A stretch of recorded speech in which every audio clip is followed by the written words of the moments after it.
Please comment where you are watching in the world. Please become a channel member to support us. I should have known this date was going to be a disaster the moment he suggested Olive Garden. I mean, no shade to Olive Garden. Unlimited breadsticks are a gift from the gods. But as a first date spot, it's unconventional. Still, I figured, hey, maybe he's quirky. Maybe he's one of those people who doesn't take life too seriously. That's what his profile said, after all. Down to earth, loves to laugh, and always up for an adventure. So to begin, his name was Kyle, and we matched on Tinder about a week before. He wasn't traditionally handsome, but he had that nerdy cute thing going on. Slightly crooked smile, glasses, and a mop of curly brown hair that looked like he just rolled out of bed, in a charming way, not a concerning way. His bio said he worked as a freelance graphic designer and was into hiking, craft beer, and keeping an open mind. I figured he'd be fun to talk to, which was basically all I was looking for at this point. When he suggested Olive Garden, I hesitated for a moment. But then he said, I know it's a little cheesy, but I think it'll be fun. Plus, who doesn't love breadsticks? And honestly, he had a point. Breadsticks are breadsticks. So there I was on a Wednesday night, standing in the parking lot of an Olive Garden, wondering if this was a brilliant idea or the start of a very bad decision. Spoiler, it was the latter. Kyle arrived a few minutes after me, wearing jeans, a slightly wrinkled button-down, and Converse sneakers. He was taller than I expected, which was a nice surprise, and he greeted me with a cheerful, "Hey, you made it." Like I'd just crossed the finish line of a marathon. He seemed genuinely excited to be there, and I thought, okay, maybe this won't be so bad. We got seated at a booth near the back, and as soon as we opened our menus, Kyle launched into a passionate speech about why Olive Garden is underrated. People always trash on chain restaurants, he said, waving his hand dismissively. But honestly, they don't get it. Olive Garden is a classic. It's consistent, it's affordable, and it's got that nostalgic vibe, you know? Totally, I said, nodding along. I mean, who doesn't love pasta? Exactly, he said, smiling like I'd just validated his entire worldview. Plus, the breadsticks. You really can't beat the breadsticks. I laughed, thinking, okay, he's a little eccentric, but that's not a bad thing. Maybe this will be fun. And then the conversation took a turn. So, he said, leaning forward with a conspiratorial glint in his eye, what's your take on 5G? I blinked. You mean like the cell towers? Yeah, he said, nodding eagerly. You think they're safe? I guess, I said, unsure of where this was going. I haven't really thought about it. Kyle leaned back in his seat, crossing his arms like he was about to drop some serious knowledge. Most people haven't. That's the problem. They don't want us to think about it. Who's they? I asked, genuinely confused. He glanced around the restaurant like he was checking for eavesdroppers, then lowered his voice. The government. The corporations. Big tech. They're all in on it. In on what? I asked, now deeply regretting my life choices. Mind control, he said, as if it were obvious. They're using 5G to control us. To keep us docile. That's why everyone's so addicted to their phones. It's all part of the plan. I stared at him, unsure if he was joking. He wasn't. To make matters worse, the waiter showed up at that exact moment to take our order, and Kyle didn't miss a beat. Do you guys filter your water here? He asked. The waiter blinked. I think so. Good, Kyle said, nodding solemnly. Because unfiltered water is full of fluoride, and fluoride is how they keep us complacent. The waiter looked at me, clearly waiting for some kind of explanation. I just smiled awkwardly and ordered the fettuccine Alfredo. After the waiter left, Kyle launched into a full-on rant about government conspiracies, ranging from the fake moon landing to chemtrails to how birds aren't real. Yes, you read that correctly. He genuinely believed birds were government drones designed to spy on us. Have you ever seen a baby pigeon? He asked, raising an eyebrow like he'd just cracked the Da Vinci Code. I don't think so, I said, trying to keep a straight face. Exactly, he said triumphantly. That's because they don't exist. Think about it, birds are always watching, always listening. It's not a coincidence. At this point, I was seriously considering faking an emergency, but the breadsticks had just arrived, and I felt like I deserved at least one for putting up with this nonsense. So I stayed. Big mistake. By the time our food arrived, Kyle had moved on to ranting about how the Illuminati controls Hollywood. Apparently, Beyoncé, Tom Hanks, and Keanu Reeves are all in on it, which is why they never age. I tried to steer the conversation back to something normal, like his work or hobbies, but every question I asked seemed to lead back to some new conspiracy theory. So, what kind of design work do you do? I asked, hoping for a safe topic. Well, he said, swirling his spaghetti dramatically, I mostly do freelance stuff. Logos, websites, that kind of thing. But that's just my day job. My real passion is uncovering the truth. The truth about what? Everything, he said, his eyes gleaming. The lies we've been fed since birth. Did you know the Earth isn't actually round? I nearly choked on my Alfredo. Wait, are you a flat earther? Not flat, he said, shaking his head. Hollow. The Earth is hollow, and there's an entire advanced civilization living inside it. That's where UFOs come from. They're not aliens, they're inner Earth beings. I had no words. None. By the time the check came, I was mentally and emotionally drained. Kyle, on the other hand, seemed to be having the time of his life. This was great, he said, grinning as he handed his card to the waiter. I feel like we really connected. Yeah, I said weakly, forcing a smile. Totally. As we walked out of the restaurant, he turned to me and said, we should do this again sometime. Maybe next time I can show you some of my research. I think you'd really get it. Maybe, I said, already planning to block his number as soon as I got home. When I finally got back to my apartment, I collapsed onto the couch and immediately texted my best friend. Just went on a date with a guy who thinks birds aren't real. Send help. Her response? At least you got breadsticks. The moral of the story? Unlimited breadsticks aren't worth enduring a 2-hour conspiracy lecture.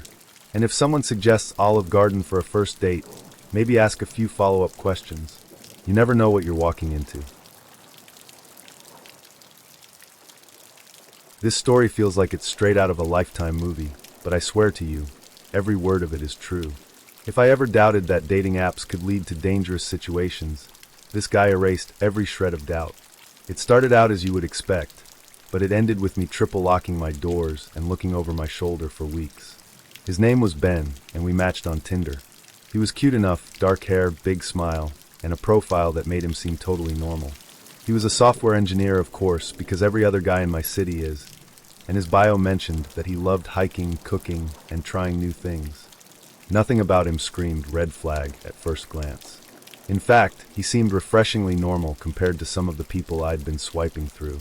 We started chatting, and he was funny, engaging, and seemed genuinely interested in getting to know me. After a few days of texting, he asked if I wanted to grab coffee. It felt low pressure, and I figured why not. We met at a little cafe downtown, and the date was fine. Not amazing, but not terrible either. Ben was a little awkward in person, but I chalked that up to nerves. He told me about his job, his love of cooking. He claimed to make the best lasagna on the planet, and his dream of one day backpacking through Europe. He asked me a lot of questions about myself, which I appreciated, though his intensity was a little off-putting. He'd lean in close, nodding earnestly at everything I said, as if he were taking mental notes. At the end of the date, he asked if I wanted to go out again. I hesitated but agreed, thinking maybe he'd loosen up a bit once we got to know each other better. That was my first mistake. Over the next few days, Ben started texting me constantly. And I mean constantly. At first, it was cute. Good morning. Texts when I woke up, funny memes throughout the day, and little updates about his life. But then it got overwhelming. If I didn't respond within an hour, he'd send follow-ups like, hey, everything okay? Or did I say something wrong? One night, I was out with friends and didn't check my phone for a few hours. When I finally looked, I had 14 texts from Ben. 14. They started out normal. Hey, how's your night going? But quickly escalated to, why aren't you answering? And are you mad at me? By the time I got home, he'd sent, I guess you're not interested anymore. Just let me know so I can stop wasting my time. I should have ended things right then and there, but I didn't. I felt bad, he seemed sensitive, and I didn't want to hurt his feelings. So I sent a polite reply, saying I'd been out with friends and hadn't been on my phone. He immediately responded with a long apology about how he was just really into me and didn't want to mess things up. Against my better judgment, I let it slide. Our second date was where things started to get really weird. He picked me up for dinner, and as soon as I got in the car, I noticed that he had a playlist titled my name, S favorites playing through the speakers. I laughed nervously and said, wow, did you make this for me? Of course, he said, grinning. I remembered everything you said you liked, Taylor Swift, The Killers, a little bit of classic rock. I wanted it to feel special. It was sweet, I guess, but also kind of unsettling. We'd only been on one date, and he'd already curated a personalized playlist for me. It felt like a level of effort that was disproportionate to the fact that we barely knew each other. At dinner, he started talking about the future, our future. He mentioned how his lease was up in a few months and joked, I think, about how he'd need to find a place big enough for both of us. He also brought up meeting his family, saying how much his mom would love me. I laughed it off, trying to change the subject, but he kept circling back to it. By the end of the night, I knew I couldn't keep seeing him. He was moving way too fast, and his intensity was starting to freak me out. But I didn't know how to tell him without causing a scene, so I said I'd text him later. When I got home, I sent him a message saying I didn't think we were a good match, and that I didn't want to lead him on. I tried to keep it polite but firm. His response? A novel. He sent a wall of text about how he thought we had something special, how he'd never felt this way about anyone before, and how he was willing to do anything to make it work. I didn't reply. That's when the real nightmare began. The next morning, I woke up to a text from him. Good morning. I'm outside. Can we talk? Outside? I ran to my window, and sure enough, there he was, standing on the sidewalk in front of my building, holding a coffee cup and looking up at my apartment. My stomach dropped. I hadn't told him where I lived, so how did he find me? I ignored the text, hoping he'd get the hint and leave. But he didn't. He stayed there for hours, sending me messages like, I just want to talk, and please, I know we can work this out. I finally called a friend, who came over to walk me out of the building. When Ben saw me, he tried to approach, but my friend stepped in and told him to back off. He left, but not before shouting, "You're making a mistake," as we walked away. Over the next few days, he kept texting and calling, alternating between apologizing and accusing me of leading him on. I blocked his number, but then he started messaging me on Instagram. When I blocked him there, he created a new account. Then another, and another. It was like he couldn't take a hint, or wouldn't. The final straw came when he showed up at my work. I was sitting at my desk when my coworker came over and said, "Hey, there's a guy in the lobby asking for you." My heart sank. I told security not to let him up, and thankfully they escorted him out. But the fact that he'd gone to the trouble of finding out where I worked was terrifying. I ended up filing a police report and changing my phone number. For weeks, I was paranoid that he'd show up again, but thankfully he eventually stopped. I have no idea what finally made him give up, and honestly, I don't want to know. I should have known this date was going to be a disaster the moment he suggested Olive Garden. I mean, no shade to Olive Garden. Unlimited breadsticks are a gift from the gods. But as a first date spot, it's unconventional. Still, I figured, hey, maybe he's quirky. Maybe he's one of those people who doesn't take life too seriously. That's what his profile said, after all. Down to earth, loves to laugh, and always up for an adventure. So to begin, his name was Kyle, and we matched on Tinder about a week before. He wasn't traditionally handsome, but he had that nerdy cute thing going on. Slightly crooked smile, glasses, and a mop of curly brown hair that looked like he just rolled out of bed, in a charming way, not a concerning way. His bio said he worked as a freelance graphic designer and was into hiking, craft beer, and keeping an open mind. I figured he'd be fun to talk to, which was basically all I was looking for at this point. When he suggested Olive Garden, I hesitated for a moment. But then he said, "I know it's a little cheesy, but I think it'll be fun. Plus, who doesn't love breadsticks?"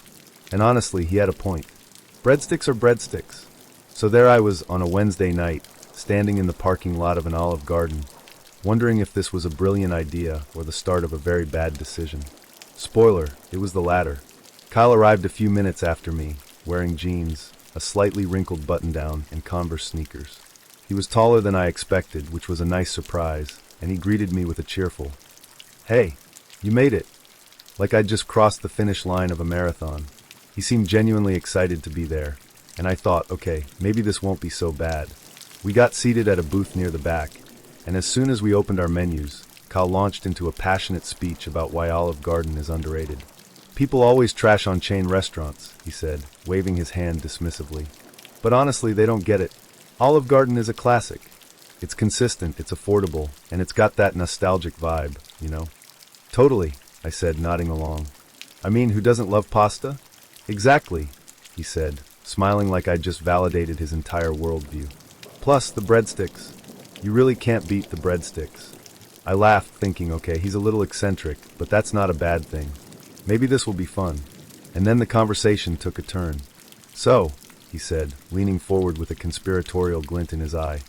What's your take on 5G? I blinked. You mean like the cell towers? Yeah, he said, nodding eagerly. You think they're safe? I guess, I said, unsure of where this was going. I haven't really thought about it.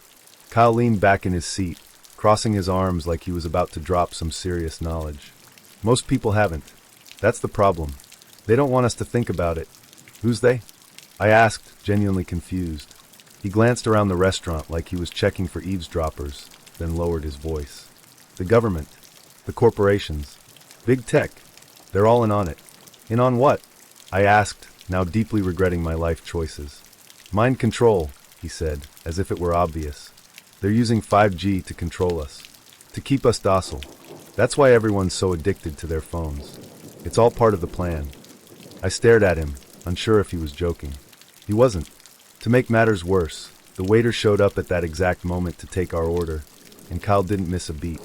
Do you guys filter your water here? He asked. The waiter blinked. I think so. Good, Kyle said, nodding solemnly. Because unfiltered water is full of fluoride, and fluoride is how they keep us complacent. The waiter looked at me, clearly waiting for some kind of explanation. I just smiled awkwardly and ordered the fettuccine alfredo. After the waiter left, Kyle launched into a full-on rant about government conspiracies, ranging from the fake moon landing to chemtrails to how birds aren't real. Yes, you read that correctly. He genuinely believed birds were government drones designed to spy on us. Have you ever seen a baby pigeon? He asked, raising an eyebrow like he'd just cracked the Da Vinci Code. I don't think so, I said, trying to keep a straight face. Exactly, he said triumphantly.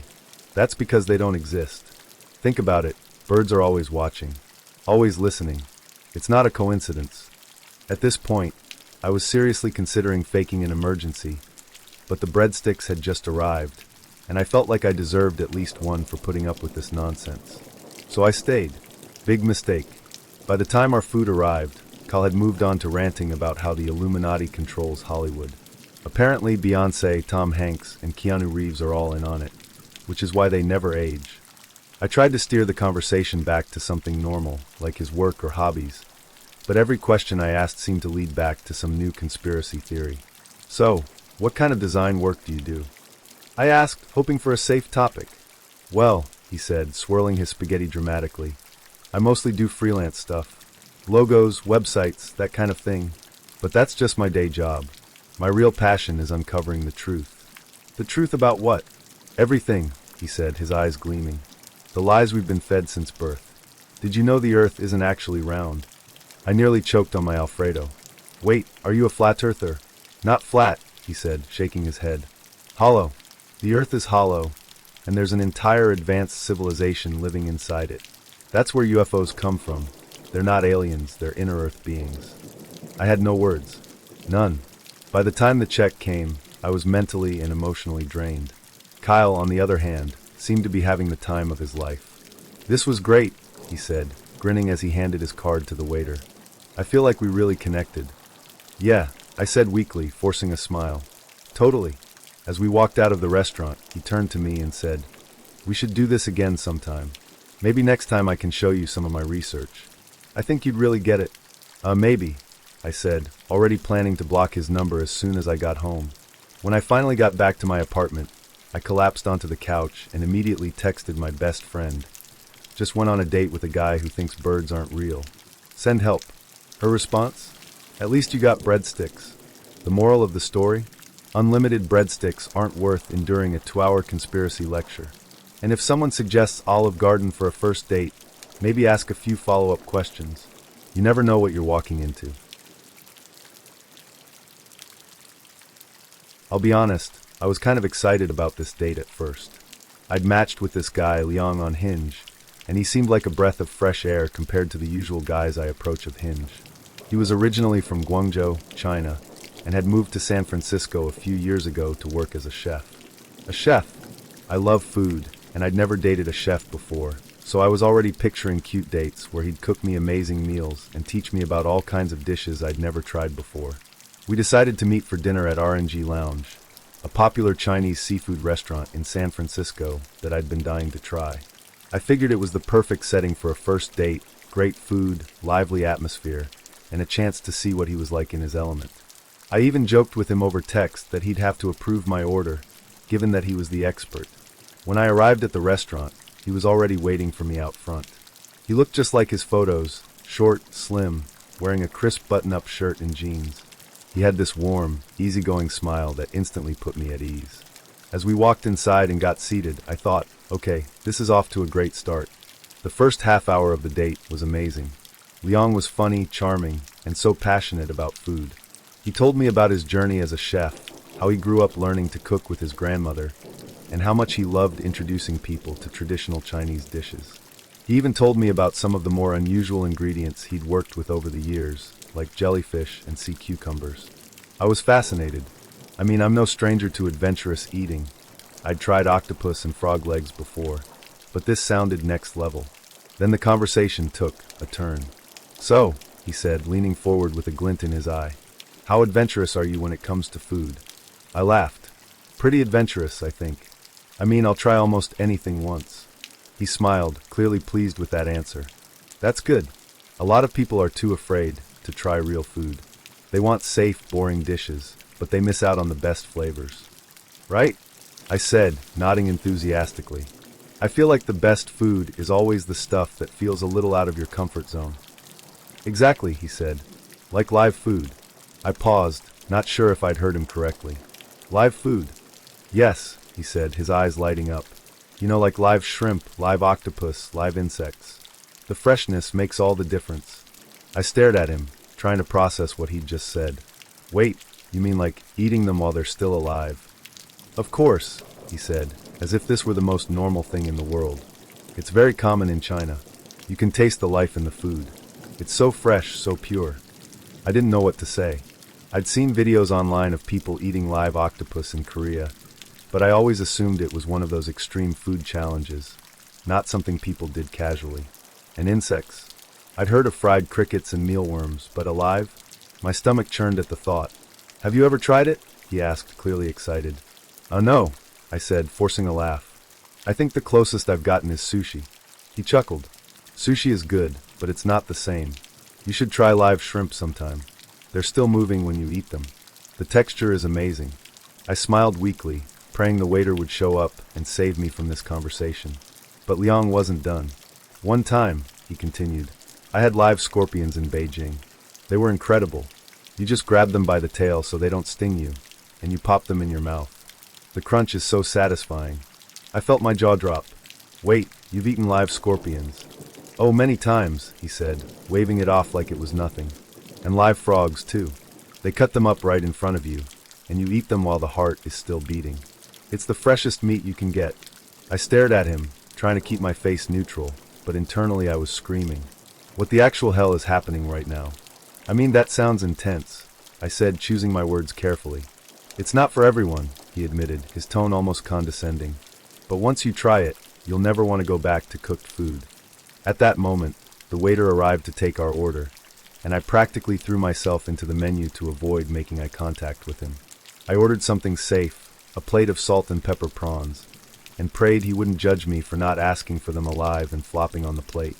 Liang, on the other hand, ordered the live crab, which the waiter assured him would be extremely fresh. When the food arrived, I couldn't even focus on my own dish. I was too distracted watching Liang expertly dismantle the crab, which was still twitching slightly.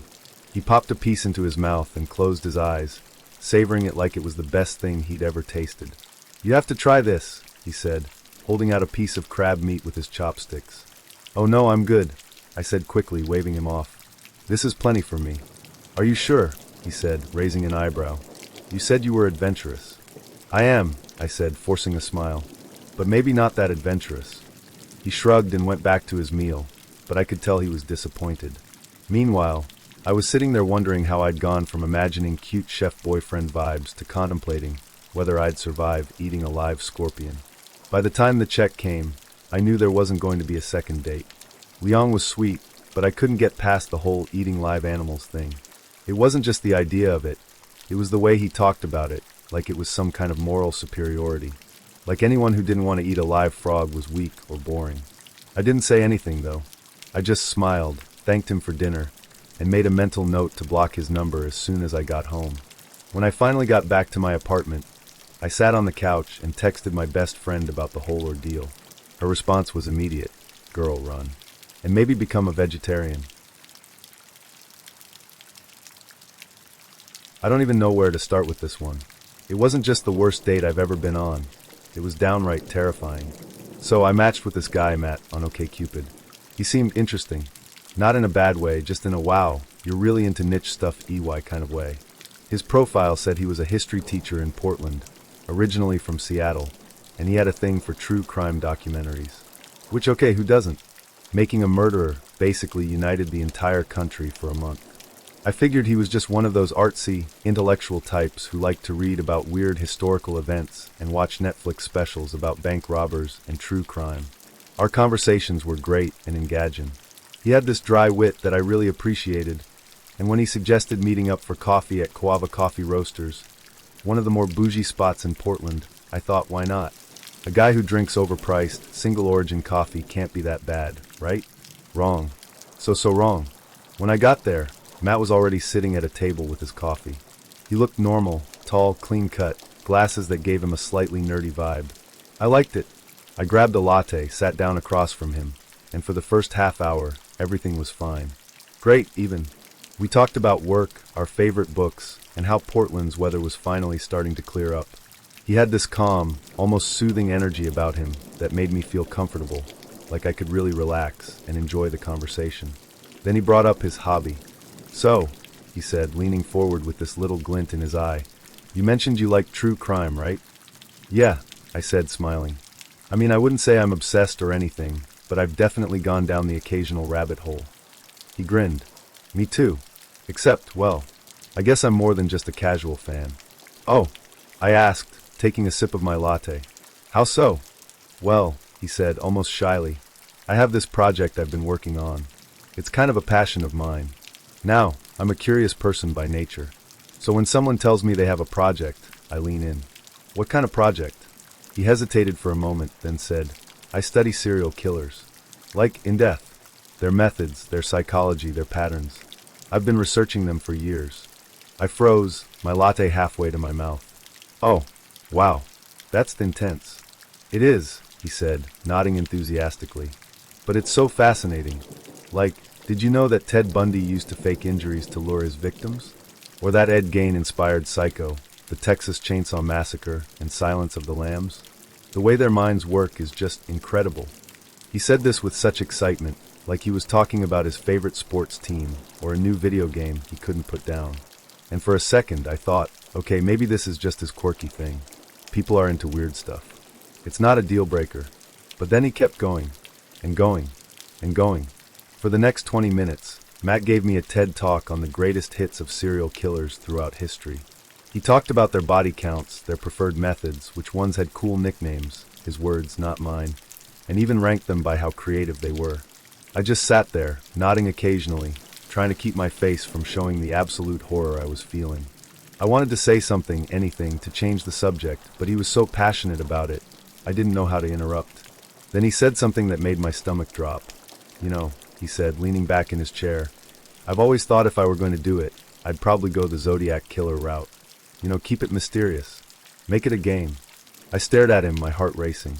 If you were going to do it, he laughed. Oh, I'm not saying I would. I'm just saying, hypothetically, if I ever decided to, I think that'd be the way to go. It's all about the challenge, you know? Outsmarting everyone. Leaving clues. Making people wonder. I forced a laugh, hoping I misheard him. Yeah, hypothetically. He smiled at me like we were sharing some kind of inside joke. Exactly. Hypothetically. At this point, I was fully creeped out, but I didn't want to overreact. Maybe he was just trying to be funny in a really, really bad way. Maybe he didn't realize how insane he sounded. I figured I'd finish my latte, make an excuse to leave, and never see him again. But then he invited me back to his place. I've got this collection of books and case files, he said, his eyes lighting up. You'd love it. I've even got a map where I've been tracking unsolved cases. It's a work in progress, but it's pretty cool. My brain screamed, do not go to this man's house. That's really cool, I said, lying through my teeth. But I actually have to get going soon. I've got an early morning tomorrow. His face fell. Oh, come on. Just for a little bit. I'll show you my favorite case. It's about this guy who... I really can't, I said, standing up and grabbing my bag. But thanks for the coffee. It was interesting. He looked disappointed but didn't argue, which was honestly a relief. I practically sprinted out of the cafe, my heart pounding as I made my way back to my car. I was halfway home when curiosity got the better of me. I pulled over, grabbed my phone, and Googled his name. Nothing came up. No social media, no LinkedIn, nothing. It was like he didn't exist. That's when I remembered something he'd said during our conversation. How he didn't like having an online presence because you never know who's watching. At the time, I thought it was just a quirky, paranoid thing to say. Now it felt like a giant red flag. When I got home, I blocked his number and deleted OkCupid. But the story doesn't end there. A week later, I got a text from an unknown number. Hey, it's Matt. Just wondering if you wanted to grab coffee again. I have some new stuff to show you. I deleted the text and blocked the number. Then I spent the rest of the night triple checking that all my doors and windows were locked. To this day, I still think about that date and wonder what might have happened if I'd gone back to his place. Would I have seen his collection? Would I have found out what was really on that map? Or would I have ended up as just another name on it? Let me start by saying that I usually don't get drunk on first dates. I like to keep things light, flirty, and mostly sober, so I can actually assess whether the person is worth my time. But that night was different. It was one of those dates where everything just clicked, until it didn't. His name was Jake, and we met on Bumble. He had that effortlessly cool vibe, messy blonde hair, sharp jawline, and a smile that made you feel like you were in on some inside joke. His profile said he was a graphic designer, loved live music, and was looking for someone to share late-night tacos with. I mean, come on, how could I resist? We had been chatting for about a week, and the banter was so good. He was funny, quick-witted, and made me laugh in a way that felt genuine. So when he asked me out for drinks at this hip little dive bar downtown, I said yes without hesitation. The date started off great. Jake was even hotter in person, tall, easygoing, and had this laid-back charm that made me feel instantly comfortable. We grabbed a couple of beers and settled into one of those booths with the sticky vinyl seats that scream, "Bad decisions will be made here." The conversation flowed effortlessly. We talked about everything, our favorite movies, embarrassing childhood stories, and how we both secretly loved trashy reality TV. One drink turned into 2, then 3, and before I knew it, we were doing tequila shots and laughing like old friends. I don't even like tequila, but in the moment, it felt like the right thing to do. I remember thinking, this is fun. He's fun. What could go wrong? Well, a lot, apparently. By the time the bar was closing, we were both a little too tipsy to drive, so Jake suggested getting an Uber back to his place. I hesitated for about half a second before agreeing. I mean, the chemistry was electric, and I was definitely feeling bold after all those drinks. Plus, he lived nearby, and my drunk brain decided that was a perfectly logical reason to go home with a guy I'd just met. When we got to his apartment, things escalated quickly. One minute we were sitting on his couch, laughing about some stupid meme he'd shown me on his phone, and the next we were making out like teenagers at prom. It was hot, it was impulsive, and before I knew it, we were in his bed. To spare you the details, let's just say the night was memorable. In the best way. But then, as we were lying there afterward, still catching our breath, Jake turned to me with this serious look on his face. "Hey," he said, his voice slurred from the alcohol. There's something I need to tell you." My stomach did a little flip. "Okay, what is it?" He opened his mouth like he was about to say something, then stopped. His eyes fluttered shut, and within seconds, he was out cold. "Jake," I said, nudging him. "Nothing." He was completely passed out. I stared at him for a moment, my drunk brain struggling to piece together what had just happened. What was he trying to tell me? Was it something bad? Or was he about to say something sweet, like, "I think you're amazing"? I had no idea. And as much as I wanted to shake him awake and demand answers, I was too tired and too drunk to care. So I rolled over and fell asleep. The next morning, I woke up to sunlight streaming through the window and a pounding headache that made me instantly regret my life choices. Jake was still asleep beside me, snoring softly. For a moment, I debated sneaking out, but then I remembered his cryptic, "I need to tell you something" comment from the night before. When he finally woke up, I was sitting on the edge of the bed, sipping a glass of water he'd left on the nightstand. "Morning," he said groggily, rubbing his eyes. "Morning," I replied, trying to keep my tone light. So about last night, you said you needed to tell me something. Jake froze, his eyes widening ever so slightly. Oh, yeah. I raised an eyebrow, waiting. Well, he sat up, running a hand through his messy hair. Okay, so this is kind of awkward, but I have herpes. I stared at him, my mind going completely blank. What? I have herpes, he repeated, his voice calm but apologetic. I've had it for a couple of years now. I take medication, and I haven't had an outbreak in a while, so the risk is really low, but yeah. I blinked, my brain struggling to process what he was saying. Wait, so you knew this last night? Yeah, he said quickly, his expression turning defensive. I was going to tell you, I swear. I didn't know how to bring it up. And then we were drinking, and everything happened so fast, and Jake, I interrupted, holding up a hand. You should have told me before we had sex. Not after. I know, he said, looking genuinely remorseful. I didn't want to ruin the moment. And I was drunk, and... That's not an excuse, I said, my voice rising slightly. You had plenty of chances to tell me. You could have said something at the bar, or when we got to your apartment, or literally any time before we got into bed. He sighed, running a hand through his hair again. You're right. I screwed up. I should have told you. I really like you, and I didn't want to scare you off. I stared at him, a mix of anger and disbelief bubbling up inside me. I appreciated that he was being honest now, but the damage was already done. He'd taken away my ability to make an informed decision, and that wasn't okay. I need to go, I said, standing up and grabbing my clothes. Wait, Jake said, reaching for my arm. Can we talk about this? I really like you, and I don't want this to ruin things between us. I shook my head, pulling away. I need some time to think. I'll text you later. I left his apartment feeling a mix of emotions, anger, confusion, and a sinking sense of betrayal. When I got home, I immediately called my doctor to schedule an appointment and spent the rest of the day Googling everything I could about herpes. Jake texted me later, apologizing again and saying he hoped I'd give him another chance. But honestly, I couldn't. It wasn't just about the STI, it was about trust. And if he couldn't be honest with me when it mattered most, how could I trust him with anything else? First dates can be awkward. That's a given. But nothing, and I mean nothing, could have prepared me for the absolute train wreck that was my first and only date with Tyler, the guy who thought the gym was the perfect place to kick off a potential romance.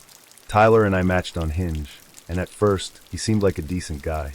His profile was full of shirtless hiking photos, and him holding a deadlift bar loaded with what looked like a ridiculous amount of weight. His bio said something like, looking for someone who can keep up, and while I'm not a total gym rat, I figured maybe he was just one of those super active outdoorsy types. I wasn't scared off, yet. We started chatting, and he was surprisingly charming. He made me laugh, seemed genuinely interested in my hobbies, and didn't immediately launch into unsolicited fitness advice like I've seen gym bros do before. After a few days of texting, he asked if I wanted to meet up on Saturday. Sure, I said. Any ideas? How about the gym? He replied. It's the ultimate first date. We can bond over some squats and endorphins. Plus, it's a great way to see if we're compatible. Now, I'm all for breaking the mold when it comes to first dates. Coffee shops are fine, dinner is fine, but the gym? It felt unconventional. But I thought, hey, maybe he's onto something. Maybe this'll be fun. Against my better judgment, I agreed.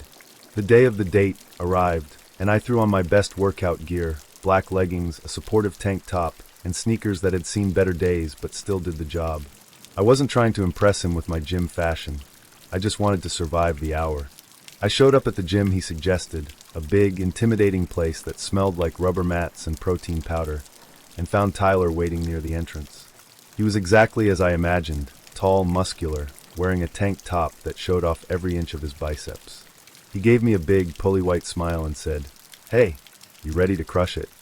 Sure," I said, trying to sound enthusiastic. We started with a warm-up on the treadmill, and I figured, okay, this isn't so bad. He chatted while we jogged, asking me about my job and my favorite travel spots. I was starting to think maybe this whole gym date idea wasn't the worst thing in the world. Then we moved to the weights. "Let's start with some squats," Tyler said, leading me over to a squat rack. "How's your form?" "Pretty decent, I think," I said, trying to sound confident.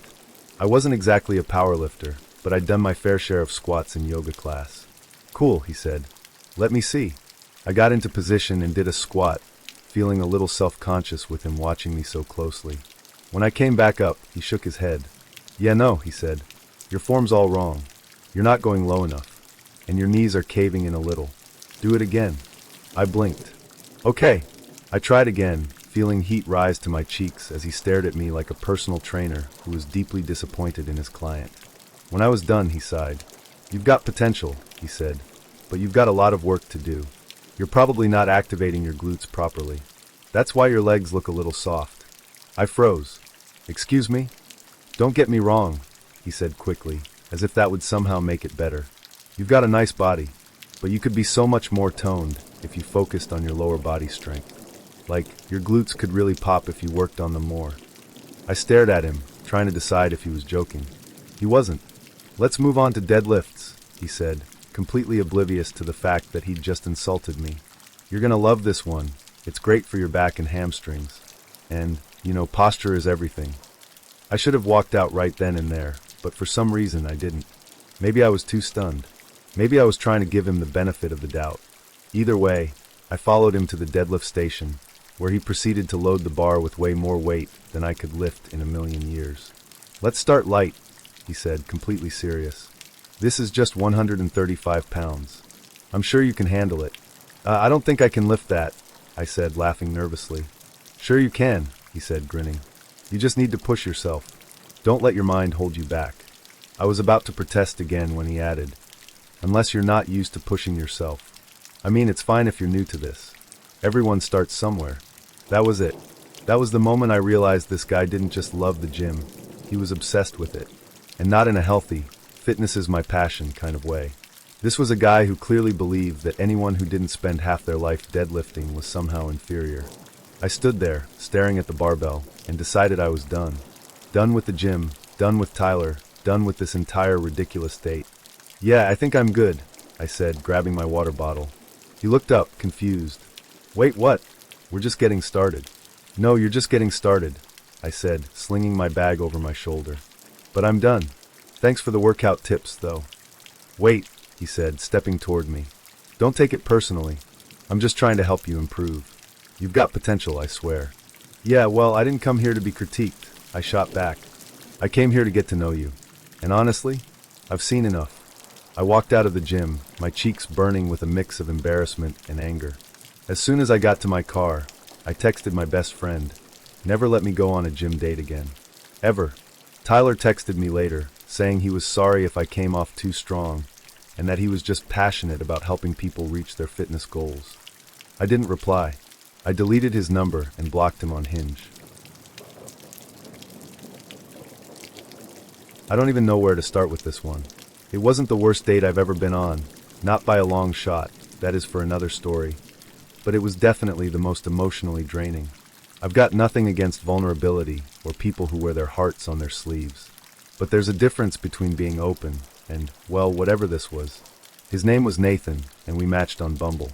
He had this sweet, almost shy vibe in his photos, messy brown hair, kind eyes, and a soft smile that made him look like the kind of guy who volunteers at animal shelters or teaches kids how to read.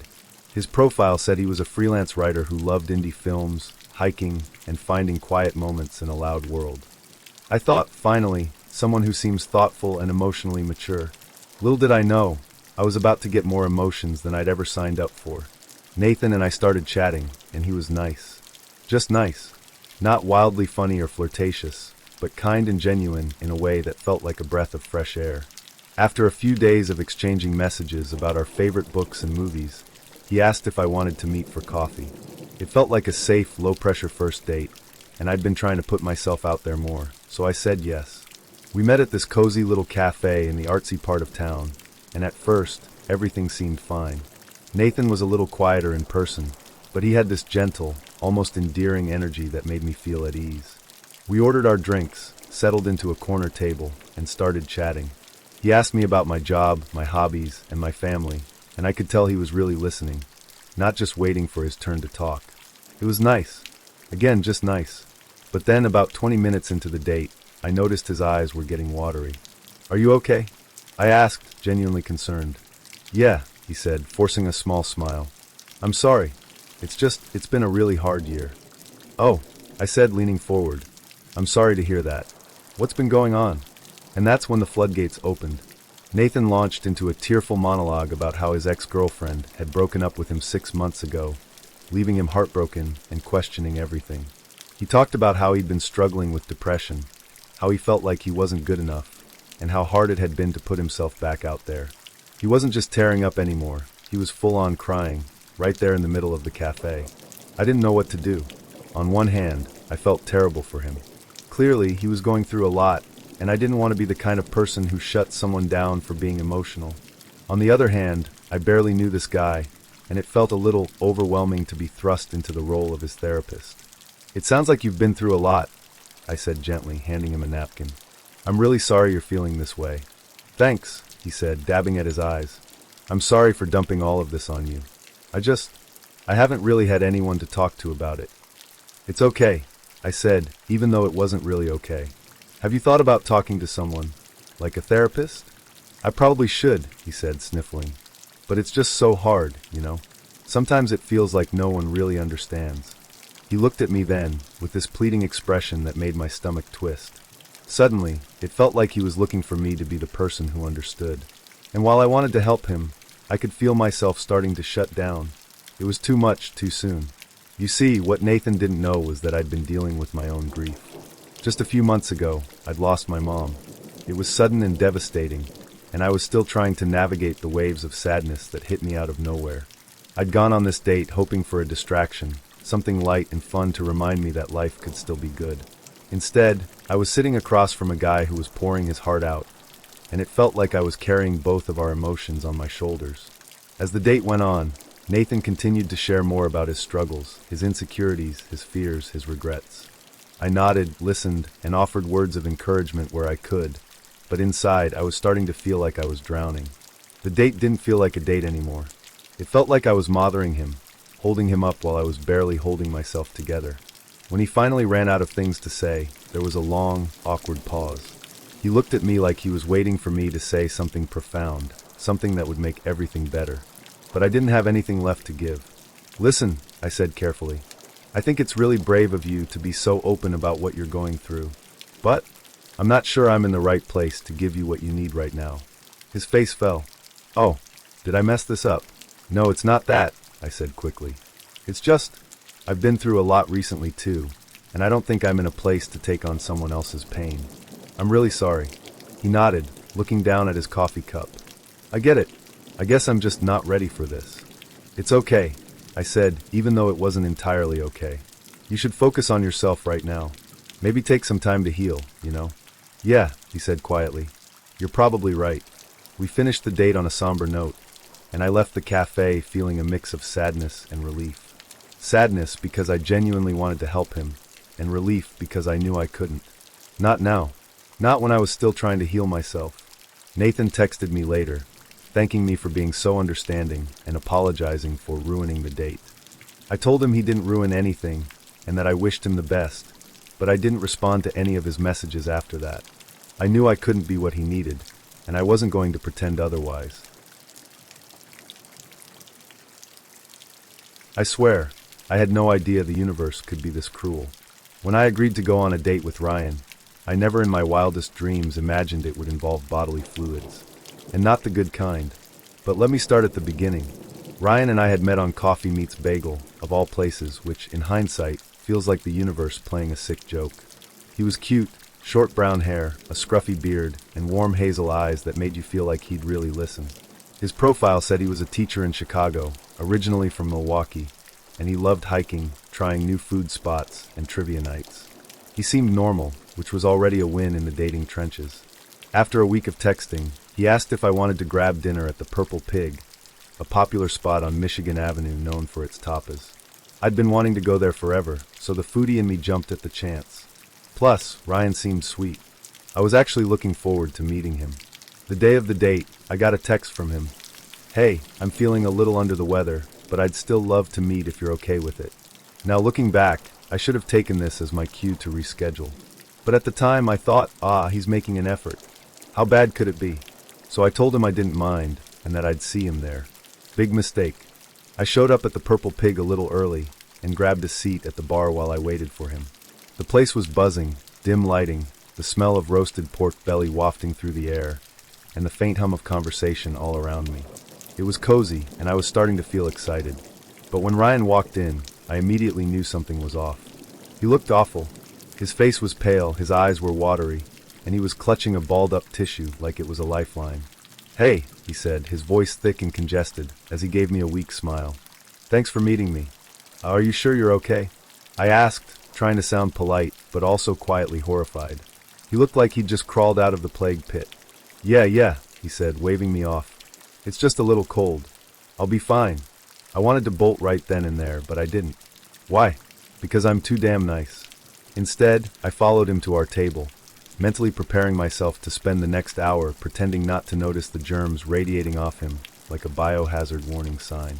The first 10 minutes weren't too bad. We ordered drinks, just water for him, obviously, and started looking at the menu. But as he was explaining his favorite dishes, he let out the loudest sneeze I've ever heard in my life. It was sudden, violent, and completely uncontained. I froze, my eyes wide, as I watched the aftermath in slow motion. He didn't even bother to cover his mouth. Instead, he grabbed his tissue after the fact and wiped his nose, leaving a horrifying spray of God knows what all over the table. And unfortunately me. "Bless you," I said weakly, trying to muster all the politeness I had left while resisting the urge to bathe in hand sanitizer. "Oh, sorry about that," he mumbled, sniffling loudly. "I've been sneezing all day." "No shit, Ryan." I wanted to tell him this was a terrible idea. I wanted to say, hey, maybe next time, stay home and don't infect innocent people while they're trying to enjoy tapas. But instead, I just sat there, dabbing at my sleeve with a napkin and praying the waiter would show up soon to rescue me. When the food finally arrived, I thought, okay, maybe this will distract me. Maybe I can just focus on the food and get through this. And for a moment, it worked. The dishes were incredible. Charred broccoli with ricotta, crispy pig ears, and the most amazing bone marrow I'd ever tasted. I was starting to think, maybe this isn't so bad. But then it happened. Ryan let out another sneeze, this one bigger than the last, and this time, it landed directly in his food. And not just his food, mine too. I stared at the plate of broccoli in front of me, now glistening with a fresh layer of Ryan's misery, and I swear I felt my soul leave my body. "Oh my God," I whispered, more to myself than to him. "Sorry," he said, grabbing his tissue again. "I didn't mean to." "It's fine," I said quickly, cutting him off. It was not fine, but I didn't trust myself to say anything else without completely losing it. I pushed my plate away, suddenly very aware of every germ in a 5-mile radius, and told him I wasn't hungry anymore. He looked genuinely apologetic, which made me feel bad for being so annoyed, but also, come on. Who shows up to a date when they're clearly patient zero in some apocalyptic flu outbreak? The rest of the night was a blur of sniffling, sneezing, and awkward small talk. I tried to focus on what he was saying, but all I could think about was how quickly I could get out of there without seeming rude. When the check finally came, I practically threw my credit card at the waiter just to speed things up. As we walked out of the restaurant, Ryan turned to me and said, "This was really fun. I'd love to do it again sometime." I stared at him, trying to decide if he was joking. "Yeah," I said weakly because apparently I'm incapable of being honest in the moment. "We'll see." He leaned in for a hug, and I panicked. I turned my head at the last second, so instead of a hug, it turned into this weird, awkward shoulder bump that left both of us confused. But at least I avoided direct contact with his germ-infested hands. When I got home, I immediately threw my dress in the laundry, scrubbed my arms like I was prepping for surgery, and gargled with mouthwash just to be safe.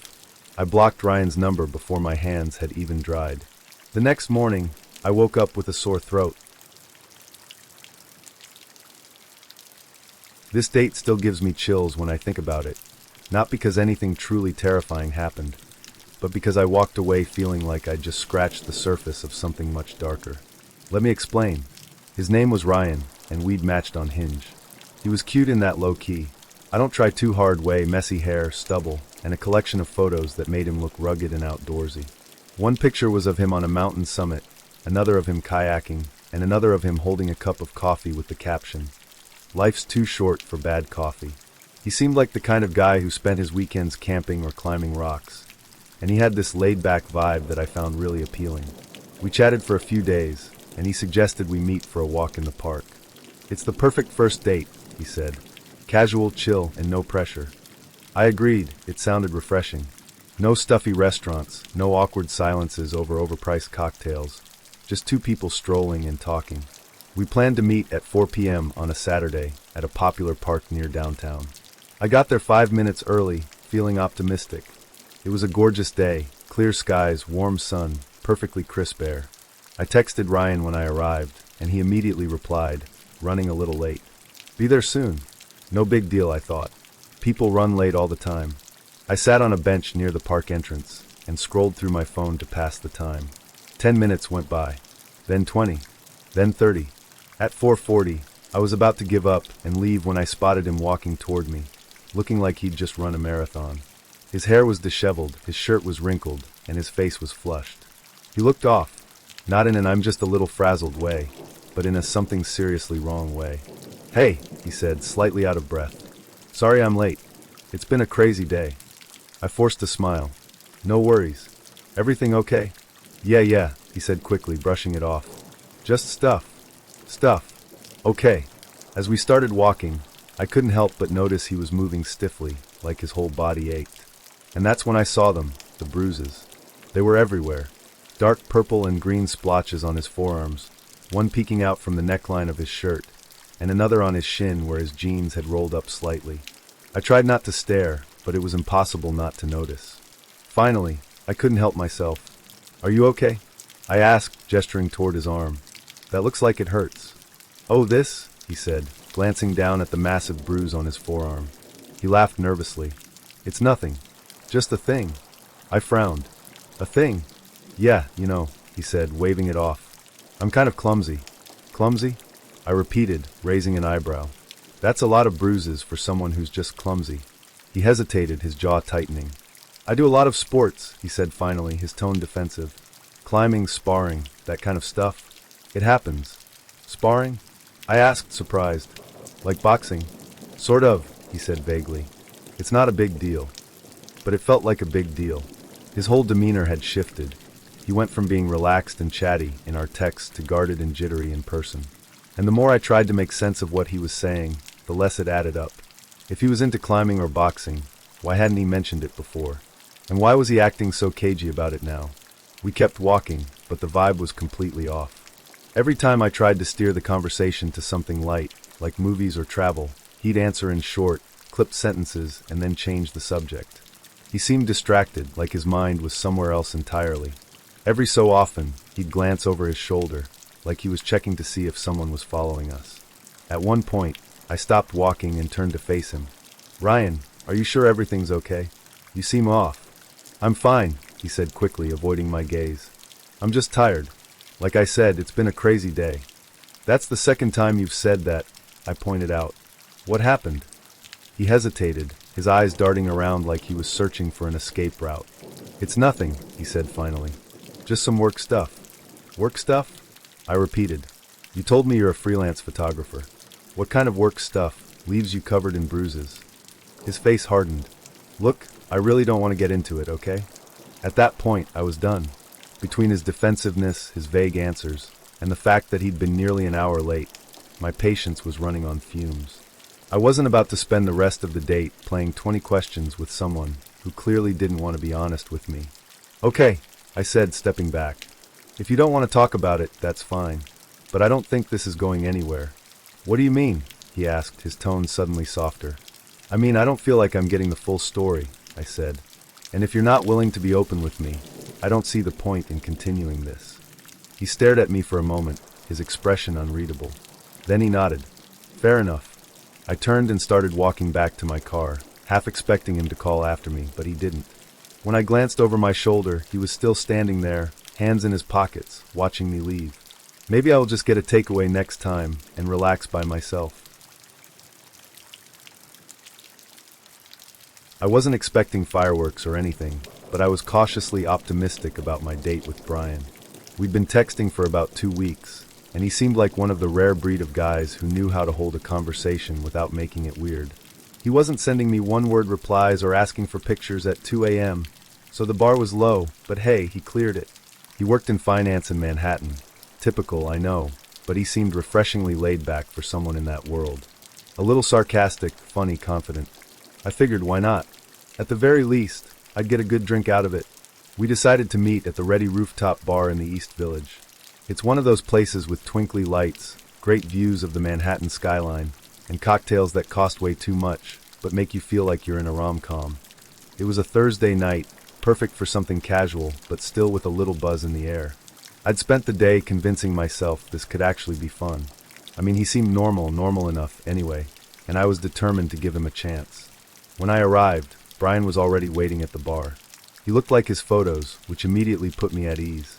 He was tall, with an easy smile and that effortlessly put-together look that screamed, "I work in Midtown, but pretend I don't care about it." He waved me over, and I have to admit, I felt a little thrill of excitement. First impressions? Solid. The first hour of the date was actually great. No, seriously, it was. We ordered drinks, an old-fashioned for him, a spicy margarita for me, and settled into one of the outdoor tables. He was funny, charming even, and we had one of those natural back and forths that didn't feel forced. We talked about everything from our favorite movies to the horrors of New York City landlords. He told me about growing up in Chicago and how he still missed deep dish pizza, and I told him about my childhood in Boston and how I could never live without Dunkin'. It was easy, comfortable. I started thinking, wow, maybe this could actually go somewhere. And then things took a turn. "So," Brian said, leaning back in his chair with a sly grin, "I've got a question for you." I smiled, sipping my drink. "Okay, what's up? How do you feel about threesomes?" I froze mid-sip, almost choking on my margarita. "A what?" "Threesomes," he repeated, like this was the most casual thing in the world. "Are you into them?" I stared at him, not sure if I was being pranked. "I mean, no, not really my thing." Brian raised his eyebrows, looking genuinely surprised. "Really? Huh, I kind of assumed you'd be into it." I blinked, trying to process what he'd just said. "Why would you assume that?" He shrugged, taking a sip of his drink. "I don't know, you just seem open-minded. I figured you'd be down." I couldn't believe what I was hearing. "Well, I'm not," I said, my tone sharper now. "And honestly, it's kind of weird that you're bringing this up on a first date." That's when his whole demeanor shifted. The charm, the confidence, it all disappeared in an instant, replaced by something colder. "Wow, okay," he said, leaning forward. "No need to get all uptight about it. I just thought you were cooler than this." "Cooler? Cooler?" I stared at him, my stomach sinking. "Excuse me?" "I mean, come on," he said, his voice rising. "You're seriously telling me you've never even thought about it? Like, not even once?" Now I was getting angry. "No, Brian, I haven't. And even if I had, I sure as hell wouldn't discuss it on a first date." He rolled his eyes, leaning back in his chair and crossing his arms like a sulking teenager. "Whatever. You're just like all the other prudes. I thought you were different." I couldn't believe what was happening. Just an hour ago, this man had been making me laugh about how terrible New York bagels are compared to Chicago pizza.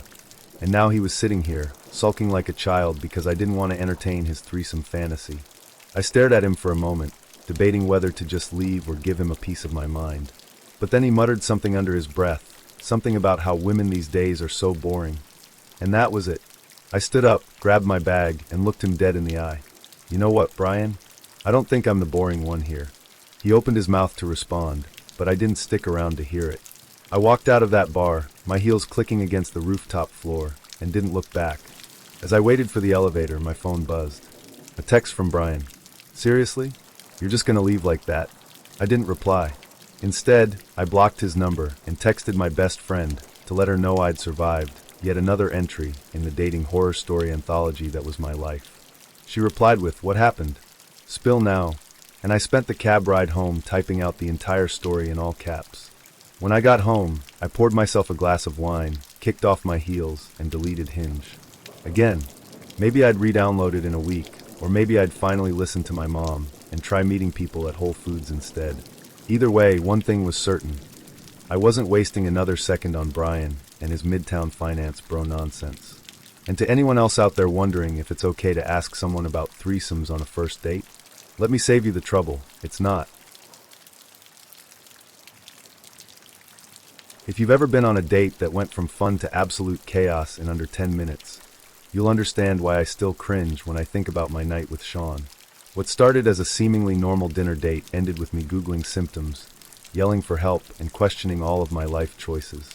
Let me explain from the start. Sean and I met on Bumble. We clicked right away. He was funny, easy to talk to, and seemed genuinely interested in getting to know me. After a week of texting, he asked me out to dinner. "Do you like Thai food?" he asked. "Love it," I replied. "Great," he said. "There's this amazing place downtown we should try." I was excited. Thai food, a cute guy, and a chance to actually wear something other than sweatpants? Sign me up.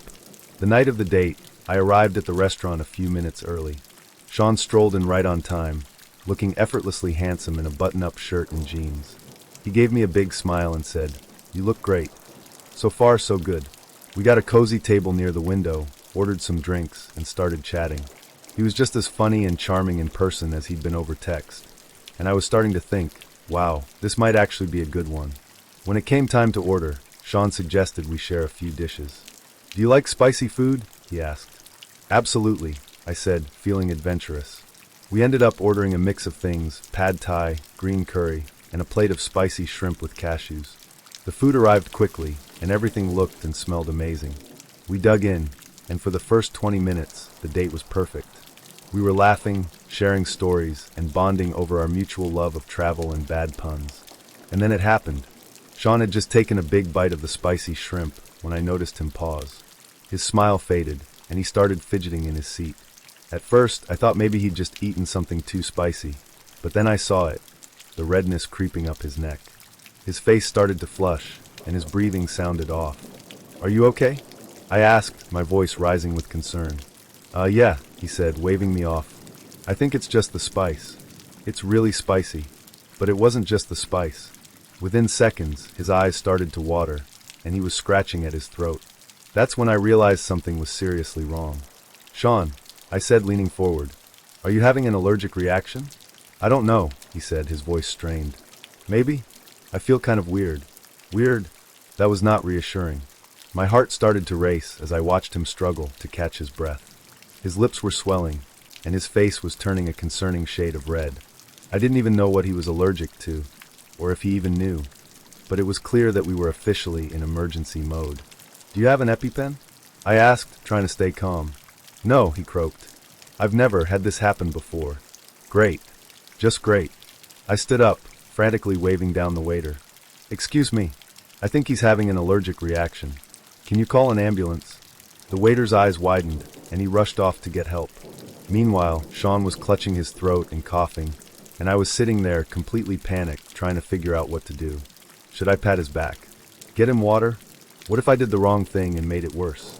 "Just try to breathe," I said, which felt like the most useless advice ever, considering he was clearly struggling to do exactly that. A few minutes later, though it felt like an eternity, the restaurant manager came over with a first aid kit and asked if Sean had any known allergies. "I don't think so," he gasped. "Maybe shellfish?" "Shellfish? Why on earth would he order shrimp if he might be allergic to shellfish?"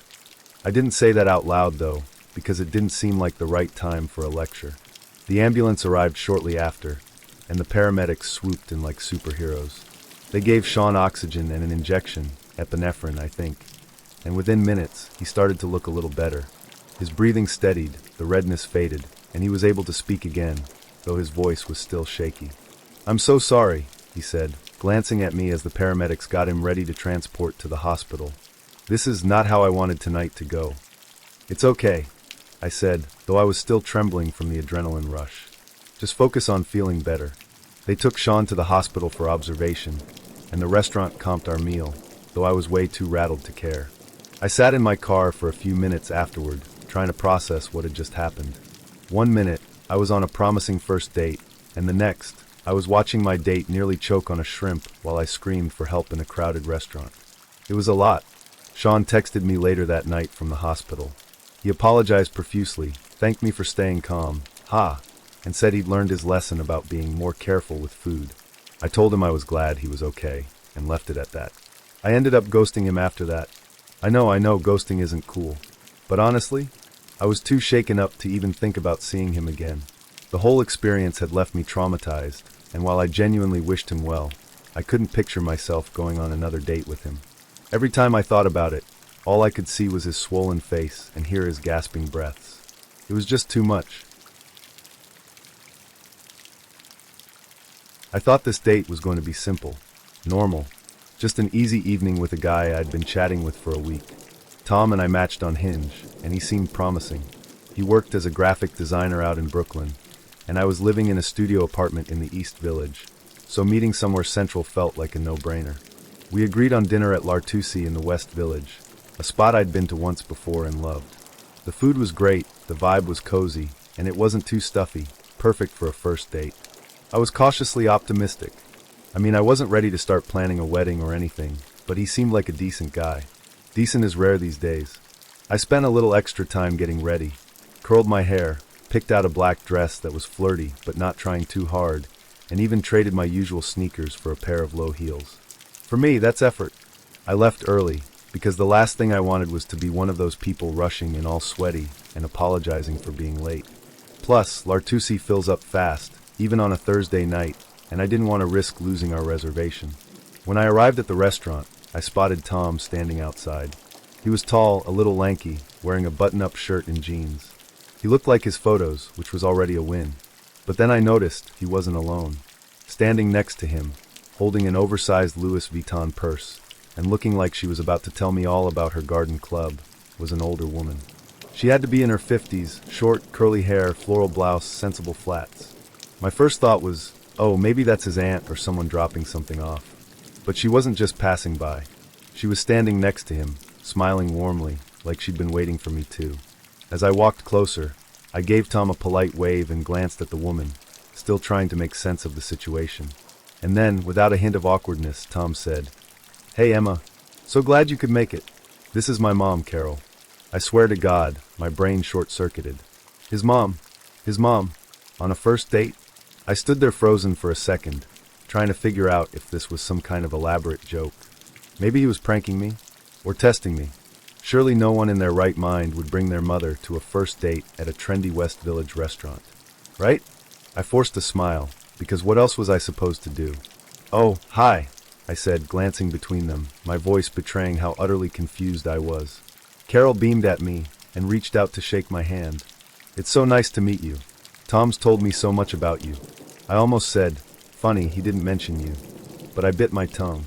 I was still hoping there was some kind of explanation for this. Maybe she was just here to say hi and then leave. Maybe she happened to be in the neighborhood and wanted to meet me for 5 minutes. Surely, she wasn't staying for the whole date. Spoiler, she was staying for the whole date. Tom held the door open, and the three of us walked inside. The hostess looked as confused as I felt when Tom said, "Table for 3. She led us to a corner table, and I sat down, still in disbelief that I was about to have dinner with my date's mom. As soon as we sat down, Carol launched into full interrogation mode. "So Emma, where are you from? What do you do? Do you like kids?" She didn't even glance at the menu. She was too busy grilling me like I was applying for a job as Tom's future wife. "I'm originally from Philly," I said, trying to keep my tone light. "But I've been in New York for a few years now. I'm a copywriter at an ad agency in Midtown." "Oh, a career woman," Carol said, her voice dripping with something that wasn't quite disapproval, but wasn't exactly enthusiasm either. "That's interesting." "Interesting? What was that supposed to mean?" I laughed nervously and took a sip of water, already wishing it was wine. Tom, meanwhile, was just sitting there, smiling like this was the most normal thing in the world. He didn't step in to redirect the conversation or explain why his mom was here. He just let her keep going. "What agency do you work for?" Carol continued. "And how do you like it there? Do you think it's the kind of job you'll stick with long term, or are you thinking about something more flexible in the future?"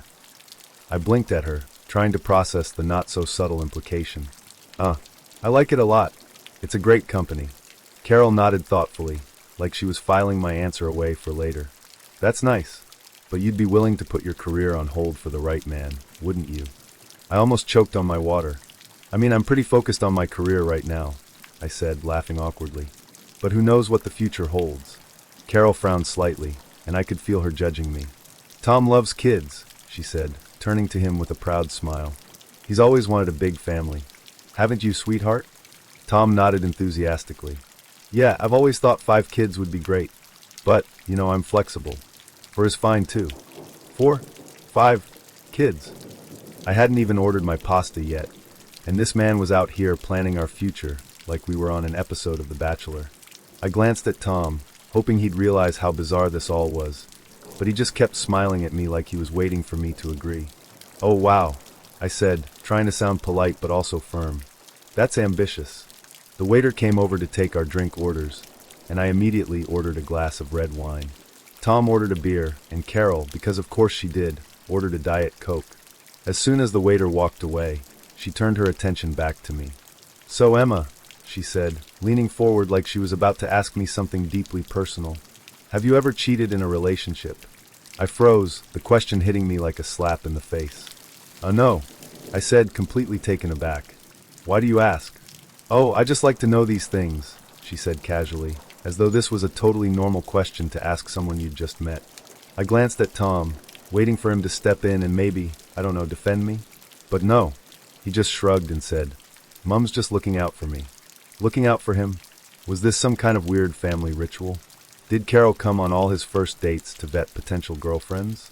I wanted to ask, but I didn't trust myself to say it without sounding completely unhinged. The rest of the night was a blur of invasive questions and awkward silences. Carol wanted to know everything: my salary, my cooking skills, my thoughts on marriage. At one point, she even asked if I'd ever been in therapy. I wanted to crawl under the table and disappear. By the time dessert rolled around, I was done. I made up an excuse about having an early morning meeting and asked for the check. Tom looked a little disappointed, but Carol looked smug, like she thought she'd successfully scared me off. Outside the restaurant, Tom tried to lean in for a kiss, but I dodged him with a polite smile. "This was lovely," I lied. "We should do it again sometime." Spoiler, we did not do it again. I blocked his number the second I got home. And Carol, wherever you are, I hope you're happy, because I am never dating your son again. This story reminded me of one of the weirdest and most unsettling experiences I've ever had while dating. At the time, I was firmly in my bad decisions era, when my standards were lower than my self-esteem, and I thought saying no thanks to anyone who showed interest in me was somehow rude. Spoiler, it's not. But back then, I didn't know better, and this particular experience taught me a lot about trusting my gut, and about dodging machetes. So I met this guy. He seemed normal enough at first, at least by my already questionable standards. He wasn't charming per se, but he had that kind of scrappy bad boy vibe that made me think, oh, he's probably misunderstood. Let me just pause right here and say, ladies, if you ever find yourself describing a man as misunderstood, run. Anyway, we'd gone out a few times and things were fine. Not great, not terrible, just fine. One night, he invited me over to his place, and for some reason, I said yes. Now, I should have known I was in for some nonsense the second I walked into his apartment. The first thing that hit me was the smell, this overwhelming mix of weed, stale takeout, and something I couldn't quite put my finger on, but could only describe as bad decisions. The second thing that hit me was his roommate, who he introduced as Cowboy. Now, Cowboy was at least 60 years old, had a wiry, unkempt beard, and looked like he'd stepped out of a low-budget western, where the main plot is that everyone's on drugs. Cowboy didn't say much at first. He just nodded at me, squinted like he was trying to figure out if he'd seen me before, and then went back to whatever he was doing, which, from what I could tell, was sitting on the couch sharpening a knife. I tried to act like this was totally normal because, again, bad decisions era. Meanwhile, the guy I was there to see, let's call him loser number 47 because that feels appropriate, was acting like none of this was weird. He offered me a drink, which I declined because I didn't trust anything that came out of that kitchen, and then he said, "Hey, let me show you something." Now, when a man says, "let me show you something," in a tone that's equal parts excitement and secrecy, it's never good. But did I leave? No. Did I politely decline? Also no. I sat there like a fool and said, sure. He grabbed this enormous cardboard box from the corner of the room and plopped it down on the coffee table in front of us. When he opened it, I couldn't believe what I was looking at. The thing was packed, like bursting at the seams, with huge bags of weed. I don't mean a little stash for personal use. I mean distribution levels of weed. This was a DEA raid waiting to happen. As I sat there, trying to process what I was looking at, he started pulling out the bags and laying them across the table like he was showing off his prized collection. Then he looked at me and said, "All right, so here's how you sell it." Excuse me? He proceeded to give me a full tutorial on how to package, price, and distribute weed. I'm talking step-by-step instructions, complete with tips on maximizing profit margins and avoiding getting caught. It was like watching a very illegal episode of Shark Tank. Cowboy occasionally chimed in with his own expert advice, which mostly consisted of grunts and vague mutterings about the good old days.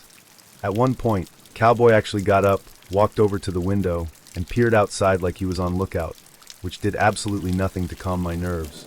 I should have left right then and there. I should have stood up, said, "You know what, I just remembered I have to go wash my hair," and bolted.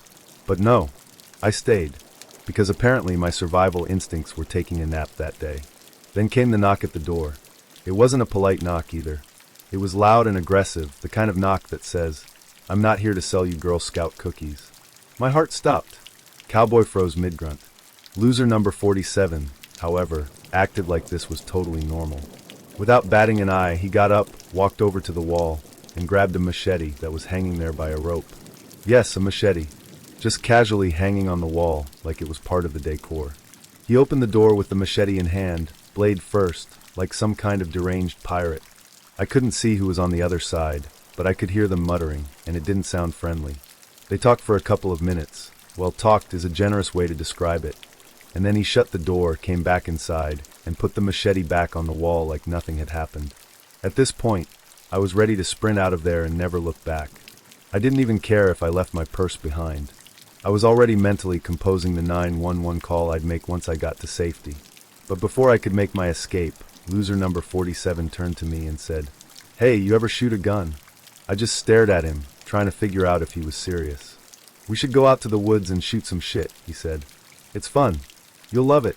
Now, I don't know if it was the way he said it or the fact that Cowboy was still lurking in the corner sharpening his knife, but my brain immediately jumped to the worst possible conclusion. Shoot some shit? You mean me? I politely declined, muttering something about having an early day tomorrow, and stood up to leave. "Oh, come on," he said, flashing me a grin that I'm sure he thought was charming, but actually made me want to vomit. "You'll be safe with me." Safe. With the guy who just answered the door with a machete. I mumbled something about needing to get home, and practically ran out of there. I didn't even wait for him to walk me to my car. I just bolted, got in, locked the doors, and drove off like my life depended on it, which honestly it might have. The worst part? I didn't even break things off with him right away. I don't know if it was fear, stupidity, or some combination of both, but I kept seeing him for a little while longer. Every time I went over to his place, Cowboy was there, lurking in the background like some kind of chaotic spirit animal. Eventually, loser number 47 got arrested for, wait for it, drug possession with intent to distribute. Shocking, I know. I'd like to say I was surprised, but honestly, I was just relieved. At least now I had a solid excuse to never see him again. Looking back, I don't know what I was thinking. Maybe it was the fact that I'd been single for too long. Maybe it was the fact that I went to an all-women's college, and my ability to judge men was severely underdeveloped. Whatever the reason, I learned a valuable lesson that day. If a guy has a machete hanging on his wall and a roommate named Cowboy, run. Don't make excuses. Don't stick around to see how things play out. Just run. To this day, I can't walk past a machete or smell weed without thinking about that night. It's a reminder of just how far I've come, and just how low my standards used to be. Here's hoping Cowboy is doing alright, wherever he is.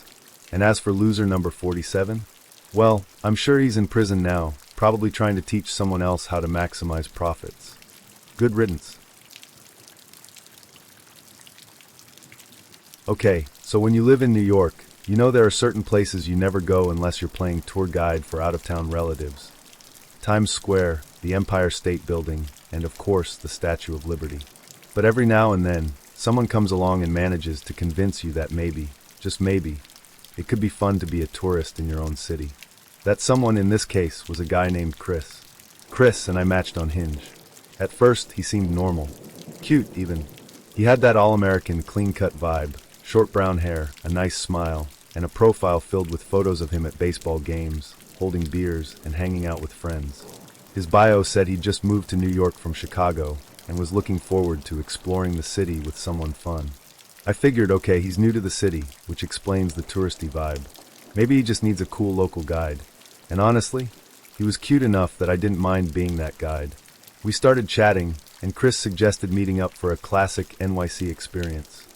I assumed he meant a rooftop bar, or maybe a walk through Central Park. Nope. He wanted to go to the Statue of Liberty. Now, I hadn't been to the Statue of Liberty since a middle school field trip, but I thought, why not? Maybe it'll be fun. Plus, I figured the date had potential. It was unique, and we'd have plenty of time to talk while taking in the views. The day of the date arrived, and I met Chris at Battery Park, where the ferry departs. Right away, things felt a little off. He showed up 20 minutes late and barely apologized, brushing it off with a casual, "Sorry, the subway was a nightmare." Okay, fair. The subway is a nightmare, but still, first impressions matter. Then, as we were walking to the ticket booth, he suddenly stopped and patted his pockets. "Oh crap," he said. "I think I left my wallet at home." "Seriously?" I asked, trying not to sound annoyed. "Yeah," he said, laughing like it was no big deal. "Guess I was in such a rush that I forgot it. Mind covering me?" Now, I'm not opposed to splitting or even paying for a date if the circumstances call for it, but the way he said it, so casual like it was just expected, rubbed me the wrong way. Still, I didn't want to make a scene, so I sighed and said, "Fine." I bought both our ferry tickets, and we boarded the boat. As we cruised toward the Statue of Liberty, I tried to salvage the date by making small talk. "So, what made you move to New York?" I asked. "Work," he said, shrugging. "But honestly, I don't get the hype about this city. It's so expensive, and everyone's in a rush all the time. Chicago's way better." I blinked, caught off guard. "Oh well, what do you like about New York so far?" "Not much," he said with a laugh. "The pizza's decent, I guess. But the people? Not so much. Everyone here is so rude." I forced a smile, thinking, says the guy who just made me pay for his ticket. But I kept my mouth shut and tried to steer the conversation to something more positive. "So, have you explored much of the city yet?" "Not really," he said, leaning back against the railing. "I've been pretty busy. Plus, there's just so much walking here, you know? It's exhausting."